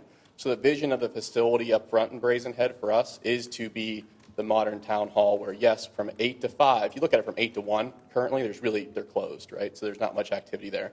We'd actually have people co-work there, have meetings there, have different social gatherings there, even meeting rooms across the top where the mezzanine is, and kind of repurpose that quirky space. If you go to any of our spaces, we love quirky, fun things. So we just had a modern twist that'll make it last for a lot longer. And then we would also, in the basement part, we'd probably keep the bar and make that a creative kind of lab. But after 5 o'clock, the goal would be to turn it back into a social club and activity center. So if you imagine that when people, after 5 o'clock, we'd be working with a lot of local makers that have quite a bit of interest already. Our Polaris space, we have Brothers Drake, North High, Middle West Spirits, and a few other from Columbus that come there and run it in the evening. I mean, to be frank, I'm not a bar operator or a restaurant, But our whole job is to build communities of what people want. So our goal is to bring those people to this location to do that. So yes, we plan on repurposing it. It's up to them. I think back in the lease, they actually have some things that they own. Other than that, we would try to reuse some of it, but you'd probably see a modern, not a modern, but a refreshed twist on the interior, but you'd see the historic, what it was before. Is that? So to clarify what you've said, you're saying at 5 o'clock, you're going to probably bring in an operator, right? That Yeah. will redo it as a public space for food and beverages, and has a very interesting plaza outside there. There's a certain dynamic between it and the place across the street. Just sort of a fun core for our city. But you're saying that your intent is to see that that is carried through, and you'd release it to somebody else, that space, during those hours? We have basically. We do membership agreements. We're made up of, inside of Cohatch, like for example, in our Polaris, in our Worthington location, we have hundreds of different members that use our spaces. So inside of Worthington, what they cared about was that we built a shared office space, we built a maker space, we actually built a shared kitchen space in their library that we redid, and all that's fully booked and occupied. Every space is very unique for us based on what the community needs and the partnership we create with the city. We have a partnership with Delaware and Worthington. They basically say what you would like, that they would like to see, what this community would need, and we help build those things because we want the city to use it. We want you guys to be there. We want people's families to be there. We want people to work there, right?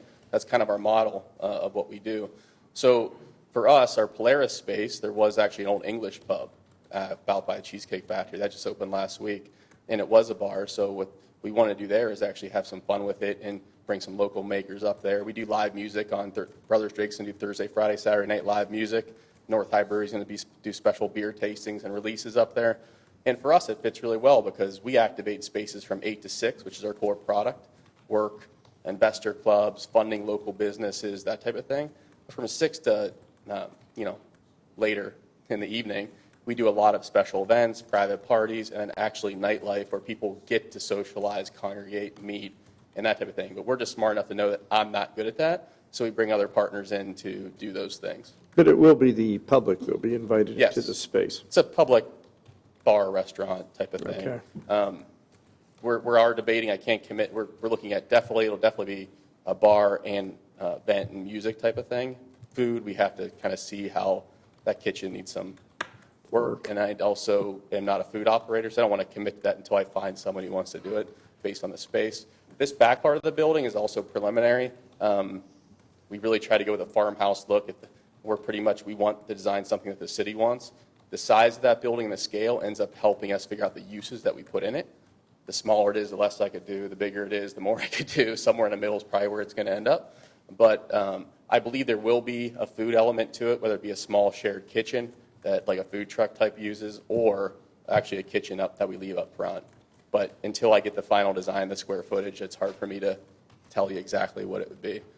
But all of our locations have evidence of all of those concepts in them. Anything else, Jay? Yeah, I have, to me, when I look at this and the reason for an incentive to be offered, you'd be bringing in, looks like 20 office employees and 4 retail ventures. To me, the reason for this is in what way does the tax dollar benefit the community as a whole? And the way I've looked at this in the past, and I don't know whether you saw the last meeting, I'm very excited about you being here.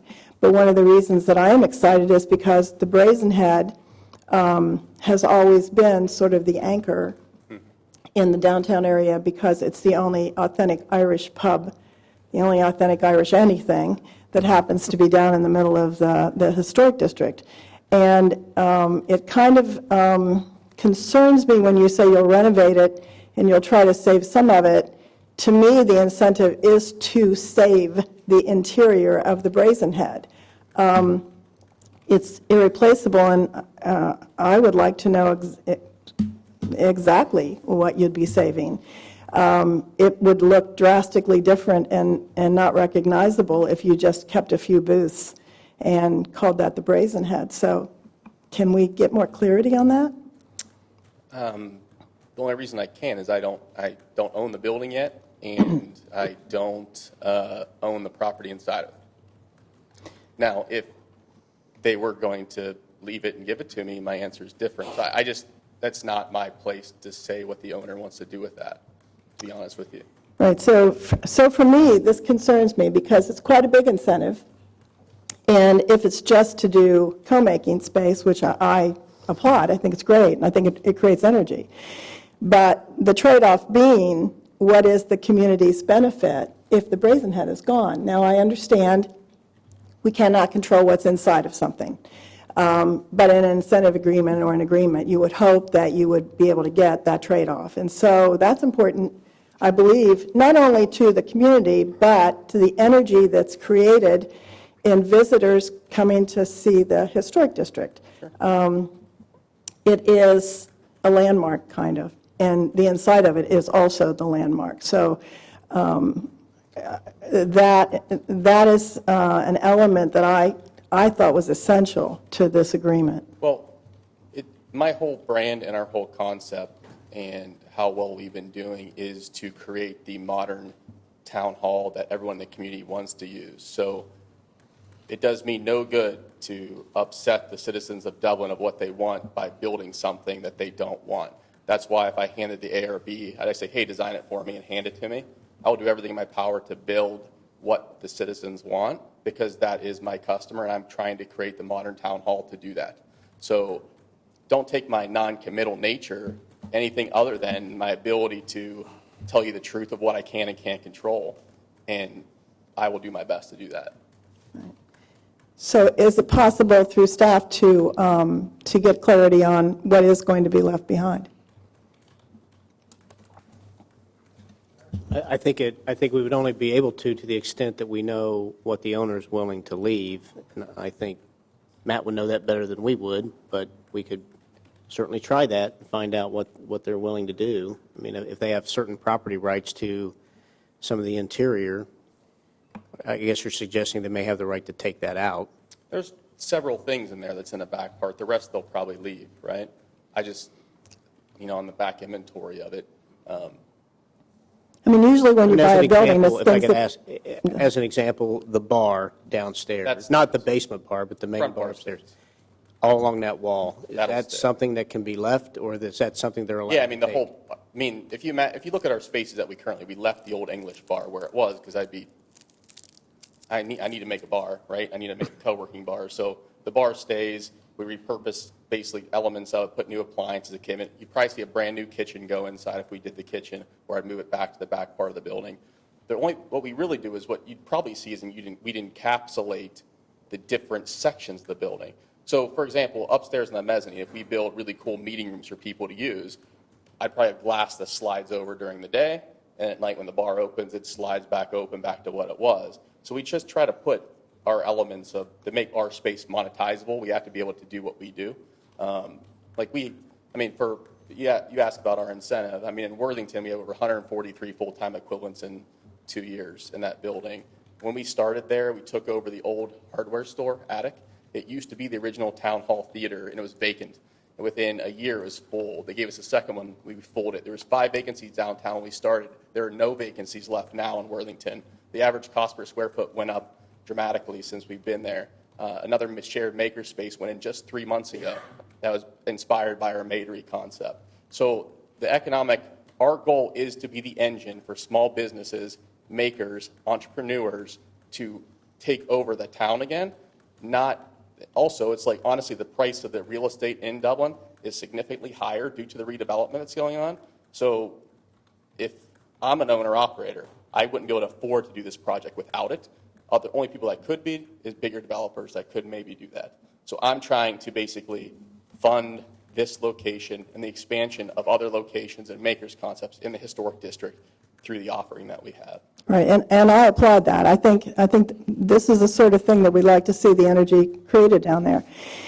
But I also think that we are struggling and committed to being sure that the historic character down there continues to draw visitors, continues to draw the energy, continues to not lose things that the community finds special and precious. So for me, some assurances that fixtures that are set and that are part of the cubbies, the bar, pieces that create the historic pub, Sure. especially on the main floor, remain is almost essential, I think. We wouldn't have the opportunity, I understand, to do anything to be able to preserve that unless the city were to buy it, right? And that's about the only way you can preserve something like this. But this is an opportunity to partner so that we can continue to preserve it, yet create energies and the kind of uses that you would like to bring in. And I think that that's where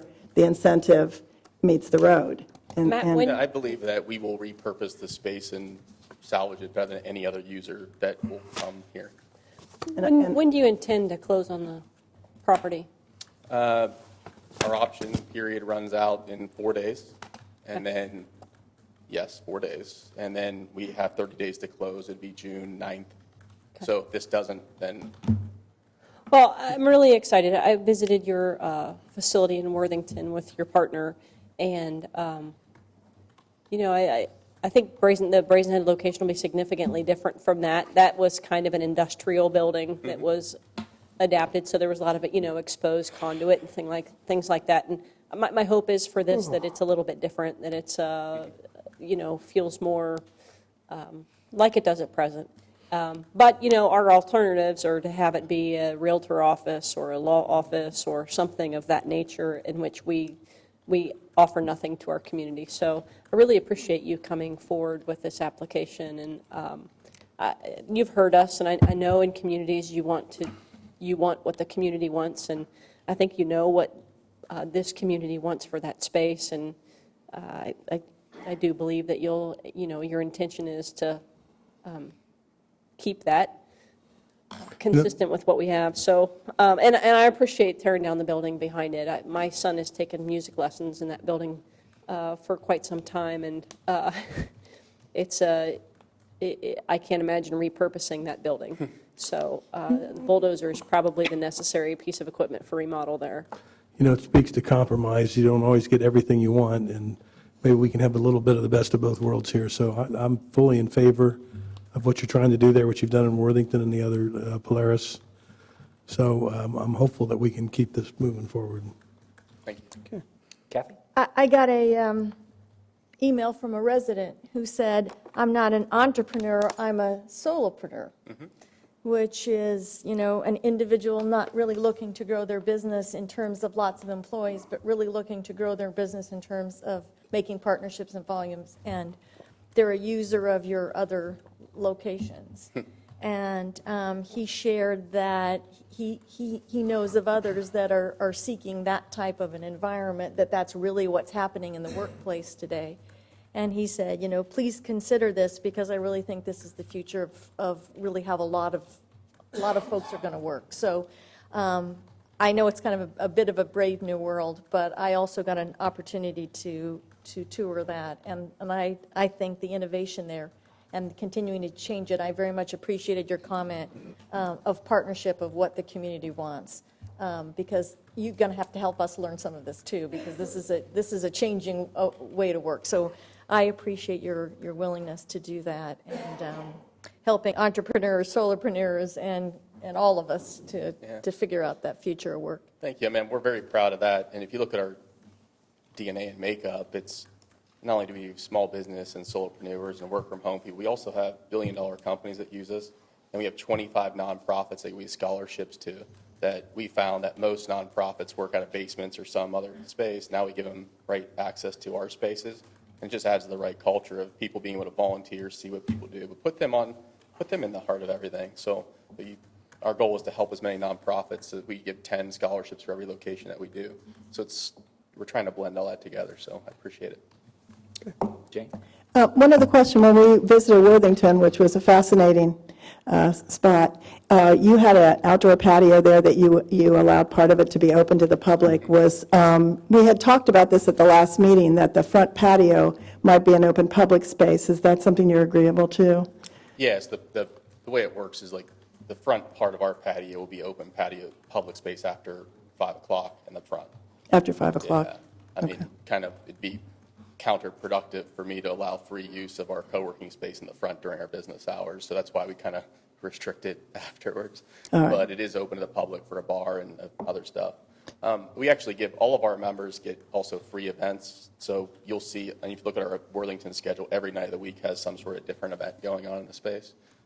So it's all of those people bring public into their events. So it's members bringing their public and family into it in the back also. So it is a little bit misleading. We have, Kyle, I think I stole all of your thunder and your slides, so sorry about that. Thanks for the presentation work. But if you look at it, we launched Worthington Wednesdays in Worthington.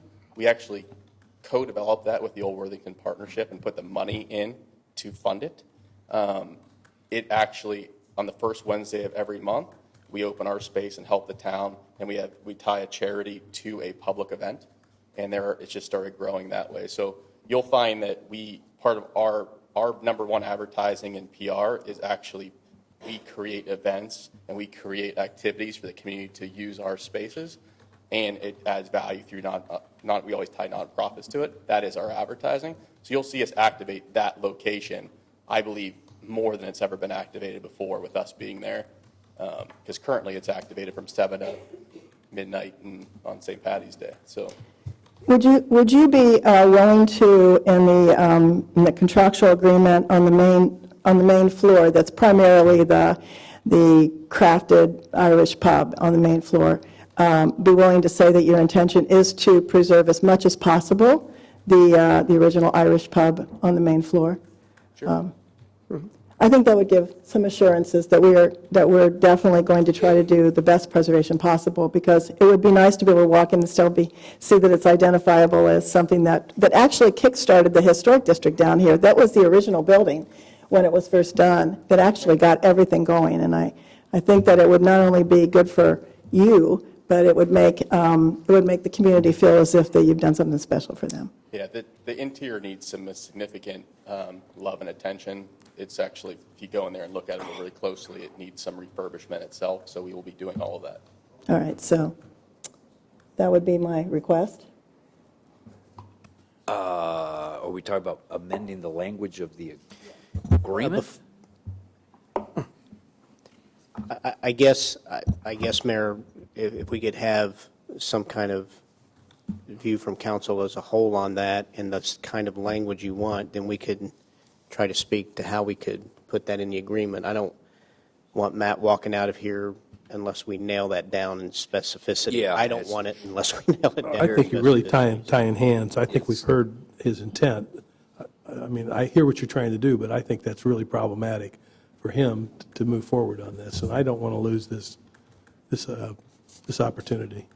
I don't want to lose the opportunity either, but I can't imagine in that section 2.1, when it talks to renovations, that it wouldn't be simple enough to say that in renovations, the intention is on the main floor to preserve as much as possible to the best of their ability. Well, I think that would need some fleshing out, because what I hear him saying and what I've witnessed in I've also toured his other facilities, I know that he needs some of that space, and I don't want to speak for you, you can correct me, Matt, is some of that to be opened up. Like I heard you talk about the mezzanine. As I recall, been in there a few times, that's pretty broken up and cut off from the rest. He doesn't want that way. Right, but that's not the Downstairs, main floor. Main floor, I would assume, it's pretty cut up too. Probably doesn't want it cut up quite as much as it is with closed booths and all that. I don't know, I'm guessing. If your intent is something like to preserve the bar itself to the extent that it gets to stay there, and assuming the owner doesn't get to walk out with it, because sometimes they do, I mean, that's something that's tangible that we can maybe get understand. I know where you want to go. I just want to make sure we can nail that down enough to be able to, make sure everyone's walking out of here knowing what the requirement is. So which section are you specifically talking about, Jane? Well, I think of the cubbies, and I also think of at least the main area where you would walk in and you see the cubbies and you see the bar. Around the back where there's small rooms, not so much so. But when you walk in and that's the main section. Well, the main section you walk in will be a open workspace by the bar. Honestly, the building's 4,200 square feet, half it's underground and the other half's on the mezzanine, and it's a very small footprint for me to do something with. So I do need to, it's very expensive, and I need to be able to do some things in it to basically make our concept work. So most likely, like some of the booths we would keep because it's great co-working spots to meet and set. The other ones we have to open up because people don't work like that anymore. They don't work like this, and so therefore I need to create more gathering spaces for people to do it. It also allows me to increase a little bit of the occupancy for actually the social events that we actually pull off and do. So when I say we will try to keep a lot of the elements and move them around to do it, and what we see a lot is I actually rip booths. The ones I can't do, I rip booths out and I put them, you'll probably see them show up in the back building that we did, right? So you're taking the old, what I couldn't have used, and I'm repurposing back in the back part of the event space so people still see it and touch it and see how it was repurposed. So when I say I'll do everything I possibly can, but I still have to be able to run a business and make this building work. Maybe I can make a suggestion here. Dana, would this work? Instead of changing the agreement, what if we amended or it added a whereas in the ordinance and just said something to the effect of, whereas it is the intention of the city of Dublin to maintain as much of the internal integrity of the facility as we can, and just add a whereas to the ordinance that's more of a philosophy statement than, it's just not the greatest way to negotiate a contract. Well, and we have the Sit meeting here minutes as and- well. I mean, that will be part of the record of the intent of this space. Right, so maybe we could just amend it to include a whereas that says it's our intention that as much of that be preserved as possible. You can do that, and the intention is known. And I think, on the record, Matt's intention is to try to do that. I think he said that numerous times, but he's also got to make the concept work for him, and there's some unknowns here. Just know that if it's there, it's not enforceable. I can't enforce the whereas. I can only enforce the agreement. I agree, but would it make you feel better, Jane? It would, and I think it's important that the intent is publicly known. Yes, absolutely, I understand that. And so that people will understand that the incentive here is to try to preserve as much as we can. Okay, so if we inserted a whereas in any of those whereases where you want to put it, whereas it is the intention of Dublin City Council that the internal integrity of this facility be maintained, which what do we refer to you as? The company agrees with and will agree to attempt to do. I think I understood what you said, but can you say? Yeah, I think my intent, however you want to write it, is to repurpose the building the best I can with my business.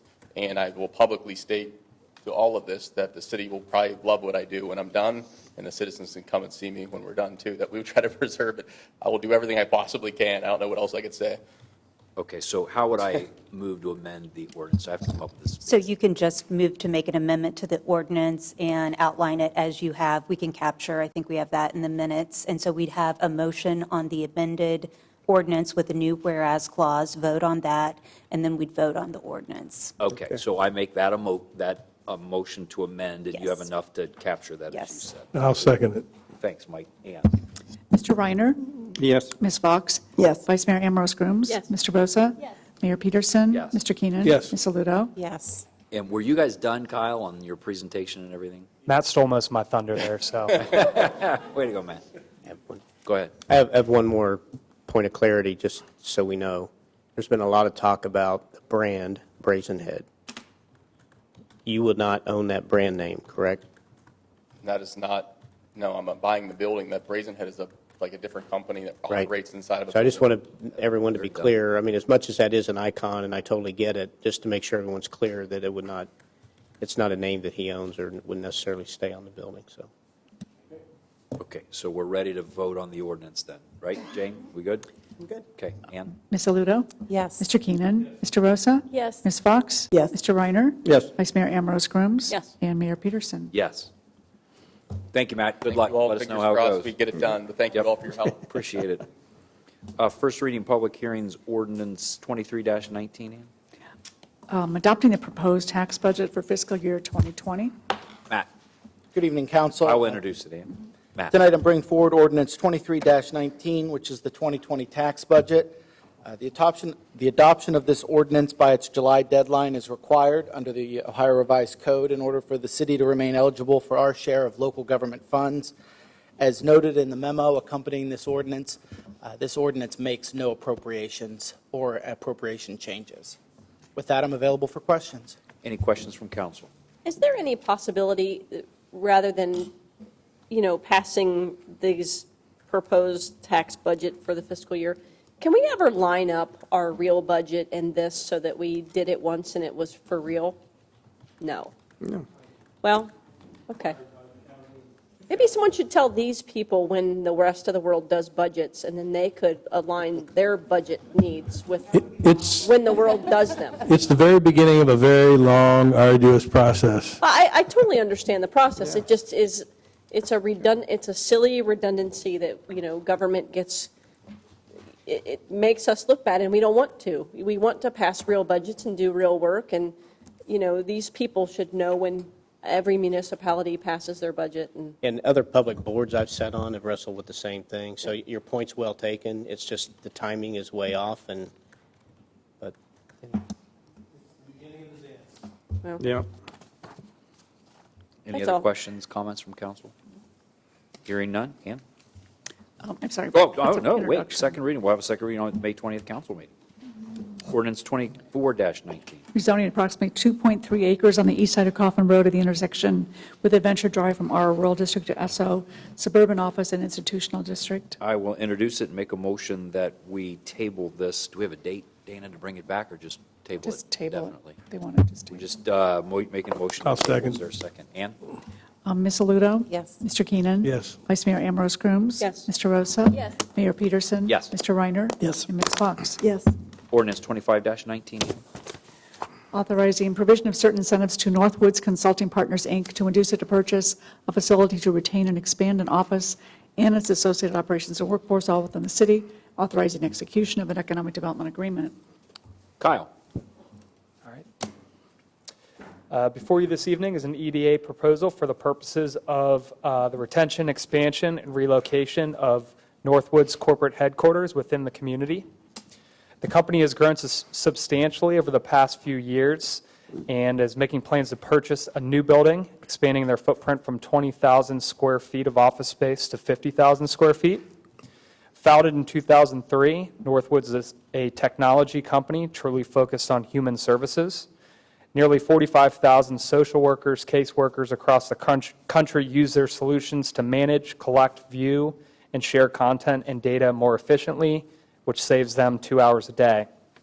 Their customized high-tech software solutions help improve the accuracy, timeliness, and completeness of the data needed to make agencies' decisions and report to state and federal agencies. Also, recently, Northwoods was named a top workplace just last week in Columbus CEO for 2019, ranked number 3 among their employees in the small company category. The economic development agreement proposed by the City of Dublin and Northwoods is a 6-year performance incentive on withholdings collected from all employees 2019 to 2024 that is capped at $300,000 over the term of the agreement. The first 4 years is a 15% performance incentive on withholdings, and the next 3 years is a 10% performance incentive on withholdings. The company would also receive a $30,000 relocation grant once they have acquired their new office and gained occupancy. In consideration, Northwood agrees to increase its payroll by $16 million by the end of 2025. This generally reflects an increase of 192 FTEs. In order for them to receive the payment, the company must purchase a property and reach predetermined annual withholding targets to qualify for the performance incentives. As a result of this agreement, the city agrees to net approximately $2.3 million over the 7-year term. I'd be happy to answer any questions at this time. Any questions of Kyle? Hearing none, we will see you back on May the 20th. All right, thank you. Thank you, Kyle. Public hearing on resolutions waiving competitive bidding requirements. Waiving competitive bidding requirements pursuant to Section 8.04, Paragraph C of the revised charter for the purchase of beer for the 2019 Dublin Irish Festival. Okay, we can do that. Do we need, we're going to maybe go, do we need to go out of order and approve the sales first? Okay, first, hang on, Matt. We'll talk to you in just a second. Do we just make a motion allowing, is there a staff report about the alcohol sales? There is. There is. Yeah. It's There's a behind staff there. report in your packet to request allowance of alcohol sales at the Irish Festival.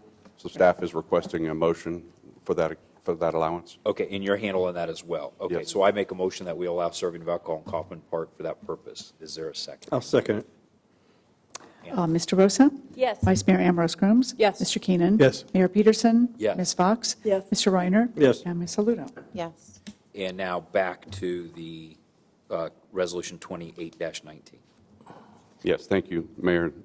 Good evening, members of council. Resolution 2819 is for waiving competitive bidding requirements for the purchase of beer sale or for beer for the 2019 Irish Festival. For the past 4 years, Superior Beverage Group of Columbus has been the provider of beer for the festival and has also been a very strong sponsor supporting the event. They are the sole distributor of the products that are selected for the event, and therefore staff is recommending approval of the Resolution 2819. Questions from council? Nothing? Move. Ms. Saludo? Yes. Ms. Fox? Yes. Mr. Reiner? Yes. Mr. Rosa? Yes. Mr. Keenan? Yes. Vice Mayor Ambrose Crooms? And Mayor Peterson? Yes. Thanks, Matt. Resolution 29-19, Ann? Accepting the lowest and best bid for the 2019 Street Maintenance Program Phase 2. Introduction. Paul, I will introduce it. Paul. Members of council, on April 18th, 4 bids were received, opened and read for the 2019 Street Maintenance Program Phase 2. The work with this year's program in Phase 2 generally consists of roadway resurfacing, reconstruction, base stabilization, spot repair, curb and gutter replacement, and installation of ADA ramps, pretty much our traditional street maintenance program. You may remember that we awarded Phase 1 previously, which was generally streets without curb and gutter. That work was awarded to Kokosing Construction. The engineer's estimate for this Phase 2 work was $3,250,000. We do have budgeted funds within the capital improvements program combined for both phases of $6,850,000. That was increased $850,000 from permissive gas tax funds by Ordinance 0619, so that we do have those available funds. Decker Construction Company submitted the lowest and best bid for Phase 2 in the amount of $3,324,160.26. That brings us to a combined total for the 2 phases of just over $6 million. We have worked with Decker Construction previously. They have done favorable work. We look forward to working with them again. There are 40 streets within this year's program.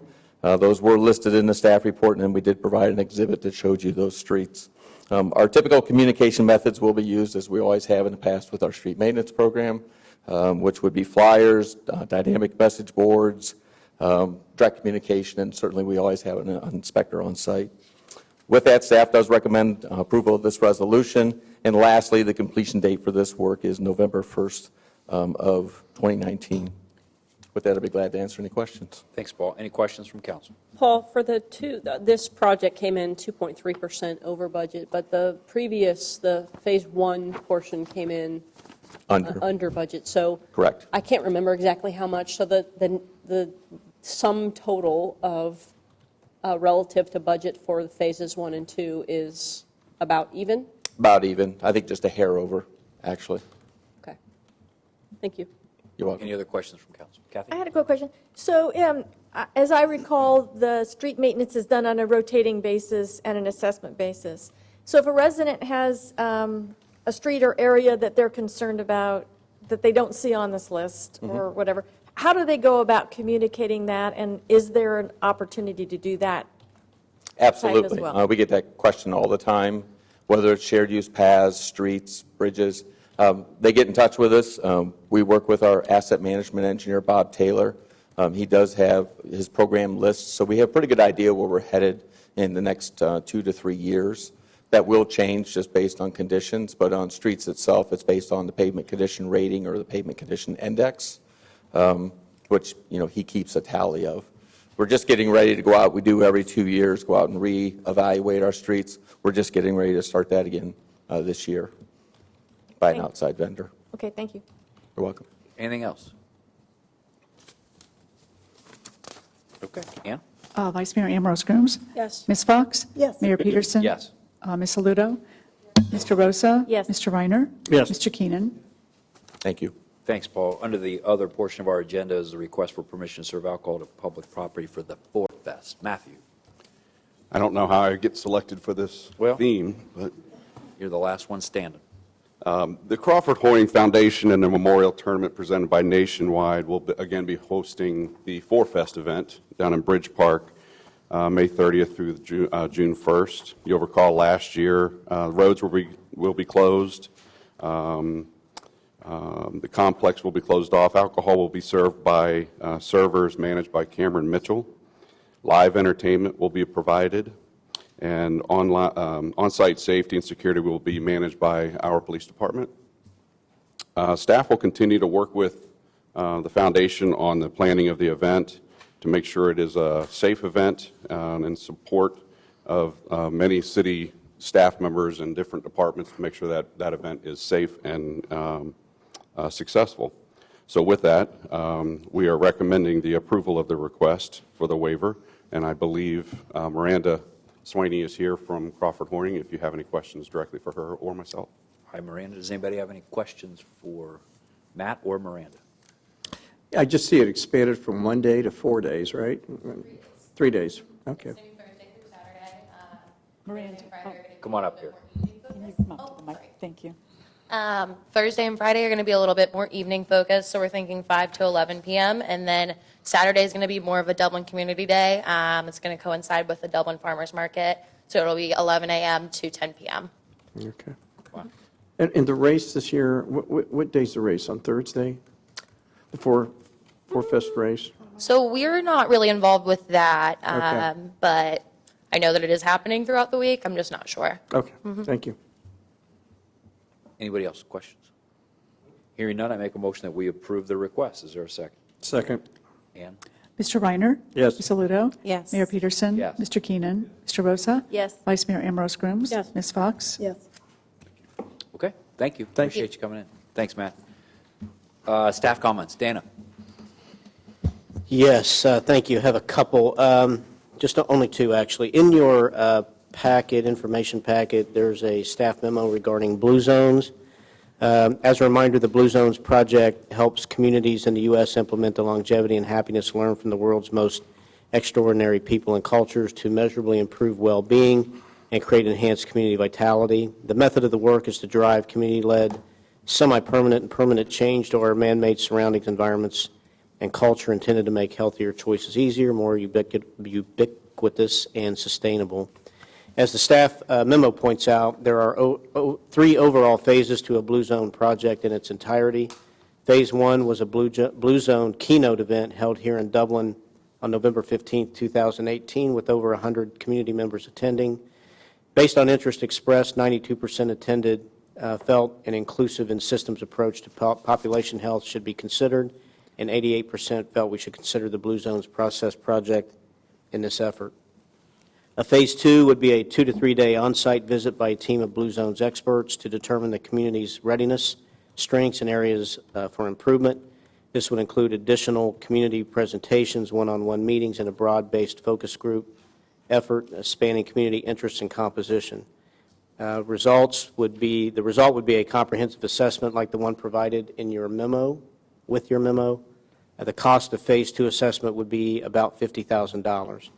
Certain partners or potential partners have expressed an interest in possibly funding the project. As mentioned in the memo, there's a Phase 3 to the Blue Zone project. This phase is known to be expensive in dollars and in time. Any movement towards a Phase 3 would need to be discussed at a later date should a Phase 2 be pursued and results known. Staff does feel much can be learned from a Phase 2 assessment. I want to thank Molly Steiner, Tracy G., Matt Ehrman, and other staff who've been studying and working on this topic. It's pretty extensive and broad. And they and Molly are here to answer any questions you might have. But in the memo, we did ask for your direction and have posed a couple questions for your consideration. One being, do you feel a Phase 2 is worthy of exploring and would provide value? And secondly, do you support the idea of seeking funding partners for Phase 2 outside of city funds, implying that the entire $50,000 would be funded by others? Well, I'll open it up. I think that Phase 2 project, report seems like a good one. Did you say we would only do it if we got funding from others, or we would participate? That was our recommendation, yes. And do you think that that's a viable option? We could do it? Well, we're hopeful, based on some of the feedback that we got. We couldn't guarantee it, but we'll try to see if we can pull the partners together. If we can get some level of funding, depending on what that is, we could, if there's a gap, we could report back and see if that's something the city would want to fill. We wouldn't just say we wouldn't do it because we didn't get to that mark, but we would certainly make you aware of the progress there. That seems to me to be the wise way to go, to direct staff to do it, look into it. If you have a gap, you come back and let us know whether we need to fill it or not, and then we can decide at that point. How many blue zones are there in the United States? This was your idea, wasn't it? Yeah. Technically, Molly, do you know, Molly, how many? Yes, there are currently 47 Blue Zones communities in 13 states. There are currently none in Ohio. Wow. Have those gone through all the way through phase 3? Those have gone through phase 3. Okay. So I don't know the number that have gone to phase 2 and stopped there, but Okay. those have gone all the way to being a fully funded Blue Zones community. So the question is, it's really an admirable thing. If the gift to your citizens, and this is the nicest thing that a government can give their people, is longevity and good health for an additional 20 or 30 years of their lives, where they're still active from 60 to 80 or 60 to 90 instead of, being plagued by cancer or diabetes or heart disease and sitting in a wheelchair. So it's a really noble thing, and it's probably the best thing we can give our people. I know I'm very familiar with the different blue zones. I was just down on the one in Costa Rica here a couple months ago. Went to theirs and checked it out. There's one in Sardinia and Okinawa, the real ones. So is there any feedback on the municipalities or areas that have decided to fall into this? And as to results, I guess, are the people picking up on, this has all been worked out by science. I get it. The science has been done for 10, 20, 30 years. To have a blue zone, you can really add to your people's longevity and their quality of life. And it's sort of a neat thing to have a city that's actually a blue zone city, where the city cares enough about the citizenry that it's interested in educating them in the fields of nutrition, exercise, science that would extend their lives and make the quality of their lives better. So I get all that. But I'm just curious, and I know this is relatively new, so is there any feedback yet on this at all, or? So many of the communities do have reports on the results they have seen, and I could easily get examples of those. They vary based on the length of time that the community has been a true Blue Zones community, but many of them reported decreases in obesity and tobacco, increases in physical activity, increases in purpose-driven communications between different generations. So if you want specific examples, I can get a report from my Blue Zones contact on specific communities, but they do vary based on how long they have been undergoing the project. Yeah, I'd like to see, what the feedback is. How educatable are the citizens in your community that they're going to start adapting these ideas and then start running with them and actually improve the quality of their lives and their families. So, no, I think it's a really great thing. Well, there was an entire, Morgantown was attached in your packet of their entire report. Yeah. It was a really thorough report. I wonder what it told them that they didn't know. It talks about young people and alcohol, and, there's a number of issues that they address. I wonder if we could get any information from them of what the report told them that they were unaware of. I found it really interesting, the takeaways that they gave Morgantown. Right. It's a very different community than ours, obviously, but. And they studied both the town of Morgantown, and they also studied West Virginia University. So that report was a dual report based on university findings as well as the town of Morgantown. There's such advanced nutritional science right now. And it's interesting that certain people that are tied to economic interests have hired the exact same attorneys that the smoking people have You know, we learned that smoking could probably kill you in the 1920s and 30s, but it took forever to get that out to the average citizen because the smoking lobbyists were so good at suppressing that. So a heck of a lot of millions and millions of Americans died, unfortunately, because there was moneyed interests that suppressed that information. And now, in nutritional science, which is probably pretty much done, really, those same lobbyists that ran the smoking interests are now being hired by other interests to also suppress really advanced knowledge on life science and quality of life and nutrition. And it's interesting to sort of see this whole thing happening again all over. And, you know, where the blue zone thing comes in is you're trying to really get that information out where people can utilize it and make their lives better. So I think it's a worthwhile endeavor. I'd be interested to see if you can get the additional funding from hospitals or somebody else to help us out, or insurance people, or because it does impact all those things. And in a big way, what it does for your nation is it saves you a ton of money on quality of life issues, insurance issues, hospital issues. If you can get people to extend their lives in a very healthy way, and it looks like in the real blue zone areas that people live and are functional to their 80s and 90s, and then they pass away pretty quick, but they have an extra 30 years of a really good lifestyle and quality of life, which we aren't getting right now, where people are getting sick in America between 50 and 70 with these three major diseases. So we should look for staff to bring some more stuff back to us. yeah, let's see what you can find. And by the way, the Jackets are losing by 1. Do you need a vote on that, Dana? Yes. I make a motion to direct staff to pursue this level of report and investigate financing options, and if there is a shortfall, bring it back to us and we'll address the shortfall. Is there a second? I'll second it. Thank you, Christina. Ann? Mr. Reiner? Yes. Ms. Fox? Yes. Vice Mayor Ambrose Grooms? Yes. Mr. Rosa? Yes. Mr. Keenan? Ms. Aludo? Yes. And Mayor Peterson? Yes. Only one other item, not to belabor things, and I didn't present a proclamation on this, but this is Public Service Recognition Week. And given what we all do here, this is a week to pay tribute to federal, state, local employees, fire and EMS professionals for their support and care of the members of the public. For many of us, we've not necessarily chosen public service. I think maybe it's chosen us. I think that I think we all would believe we're doing something that's probably a little bit bigger than ourselves, and this is a profession. And as elected officials, I want to thank you all for what you're doing for public service and service to our residents, and also to the staff for their professionalism and what they do. And with that, that's all I have, unless you have questions. Thank you, Dana. Committee reports, P&Z, Jane. I do not have anything. Admin, Mike. Or, I'm sorry, Chris. We have all of the information that we need to submit to Homer, so thank you for that, and that project will be wrapped up. Is that it? That's it. Community development, John. See you Wednesday, the 8th. Finance, Mike. Angel, don't we have a meeting tomorrow at 4? Tax incentive review and the Dublin. Yes. Dublin housing. Yes. 4 o'clock here. Yep, that's all. Thanks, Mike. Public Services Committee, Christina. Not until June. Okay. CODA, Kathy.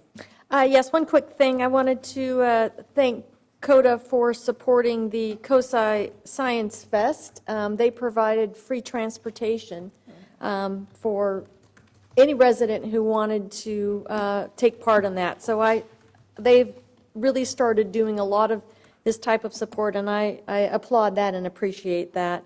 While I'm on that subject, just a quick note, Jane and I attended the Dublin kickoff of that COSI Science Fest, and it was really, really amazing. There were hundreds of people there just during the short time period that I was there, and Jane was there with her grandson.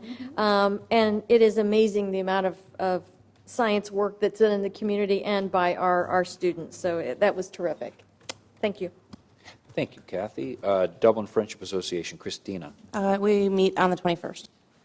Morpsey, Chris.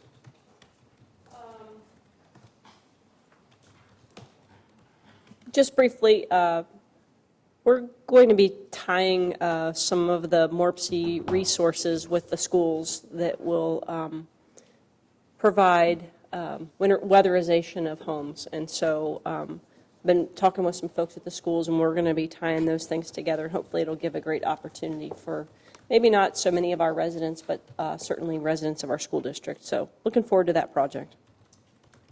Thank you, Chris. Logan Union Champaign County Regional Planning Commission, Kathy. Nothing to report. How about the US 33 Innovation Corridor? No, we'll meet again in June. Thank you. Dublin Arts Council, John, how'd the garden party go? Garden party was a fantastic success. They exceeded their goal of 300 people. They they were trying to financially get over $42,000, which I think they haven't counted all the money, but I think they accomplished that. There were 17 restaurants, excellent food, great desserts. Somebody who goes to these kind of things stopped me and said, you know, because of my position in society, I have to go to these auctions, these kind of parties, but this is the nicest one I ever go to of all of them.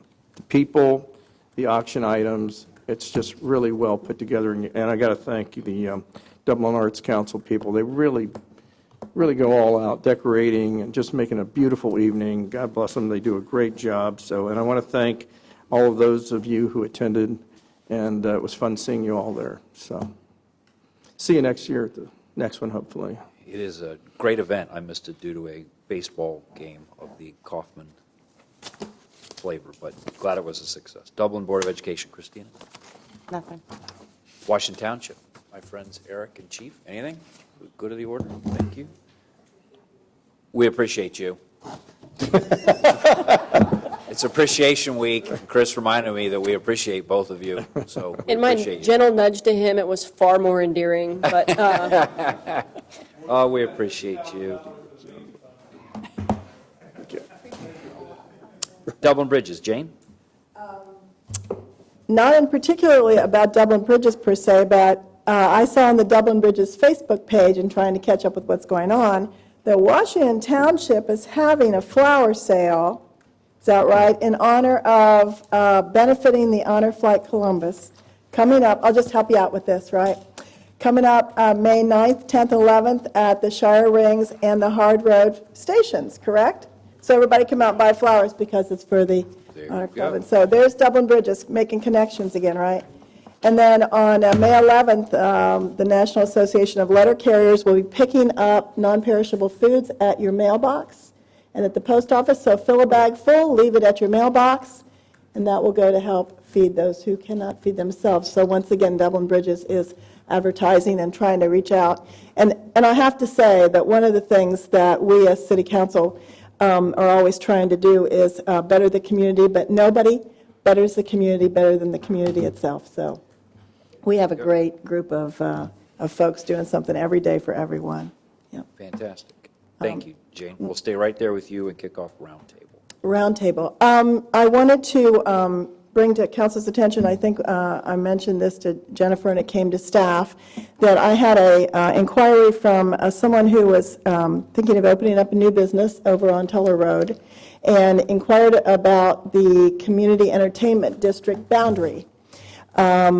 And talking to Jennifer, found out that our community entertainment district and the DJ5, is it DJ5? That's the permit. Right, is we're beginning to get to some outer limits. And so I asked Jennifer about the possibility of bringing up to council and to look at it with Dana about the possibility of adding another district or looking at how we can help other businesses who might want to come in and take advantage of that option. So maybe you can. Right. There's a process for either adding a new district or adjusting the current boundaries. And we have 3 community entertainment districts in Dublin. One of them is nearing capacity, the other 2 not so much. So there's definitely some examination that we need to do. So we're forming a group internally to just look at those geographic boundaries and bring some recommendations, some options to council. That's all. Thank you. Thank you, Jane. Kathy? Thank you. First, I wanted to congratulate the Chamber for another really great community service day on Saturday. So it was fun to get to do that work before the rain hit, so that was very nice. As is usual, the enormous support by families helping other families, as Jane says, and it was a great event, so I was happy to get to participate in that. I wanted to say thank you, Angel, for the CIP spending reports. I think they're going to be quite useful. She and I had a bit of an exchange today because I think I was surprised there weren't spending items on some of the different items, but she reminded me that it could be because of encumbrances and some other things from last year and carry forward. So I think you're going to make maybe some updates to that report a little bit to incorporate, so we can get a snapshot of the actual activity in any given, Yes, I will incorporate that, but just for clarity, the dollar amounts that you saw in that report by project truly reflects what has either been expended or encumbered as of the date of that report for the 19 budgeted projects. So the encumbered, so I gave a couple of examples. The North Pool came to example, because I know there has been activity, but it showed no spending in 19. So as a clarification, when I use the word encumbrance, if we had a budgeted project for 2019 and the funds, let's take the street maintenance program contract that you awarded a couple of weeks ago. If that project and that contract was encumbered, but even if funds hadn't been spent yet, I would be showing it as being tied up. This report doesn't differentiate between encumbered or expended. What I was referring to in terms of prior year is that we could have a project, for example, the North Pool design, in which an encumbrance existed last year. Maybe there was preliminary planning going on, so that those expenses that have been ongoing are still eating away at those dollars that have been carried over from a prior year.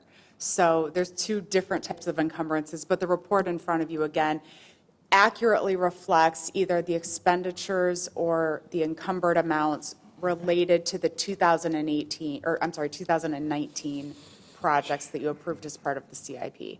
So you're thinking then, maybe, Angel, is to have a beginning, if there is an encumbrance that funds not yet expended against a prior year encumbrance. Because, I mean, I look at this, I'll just stay with that same example. We had a fairly hefty design budget. And if we're not going to use that, or it's hard to tell by looking at that report if to answer that question that it could have been from a prior year. So I know this is the first year we're doing it, so in subsequent years it'll somewhat catch up with itself. But since this is the first year, can you help us think about how? Yeah, we'll keep playing with it a little bit, and the next version you see, we will try to incorporate some of that other prior year spend on it. Great. Maybe just the carryovers. It is, and we delineate those by project and by line.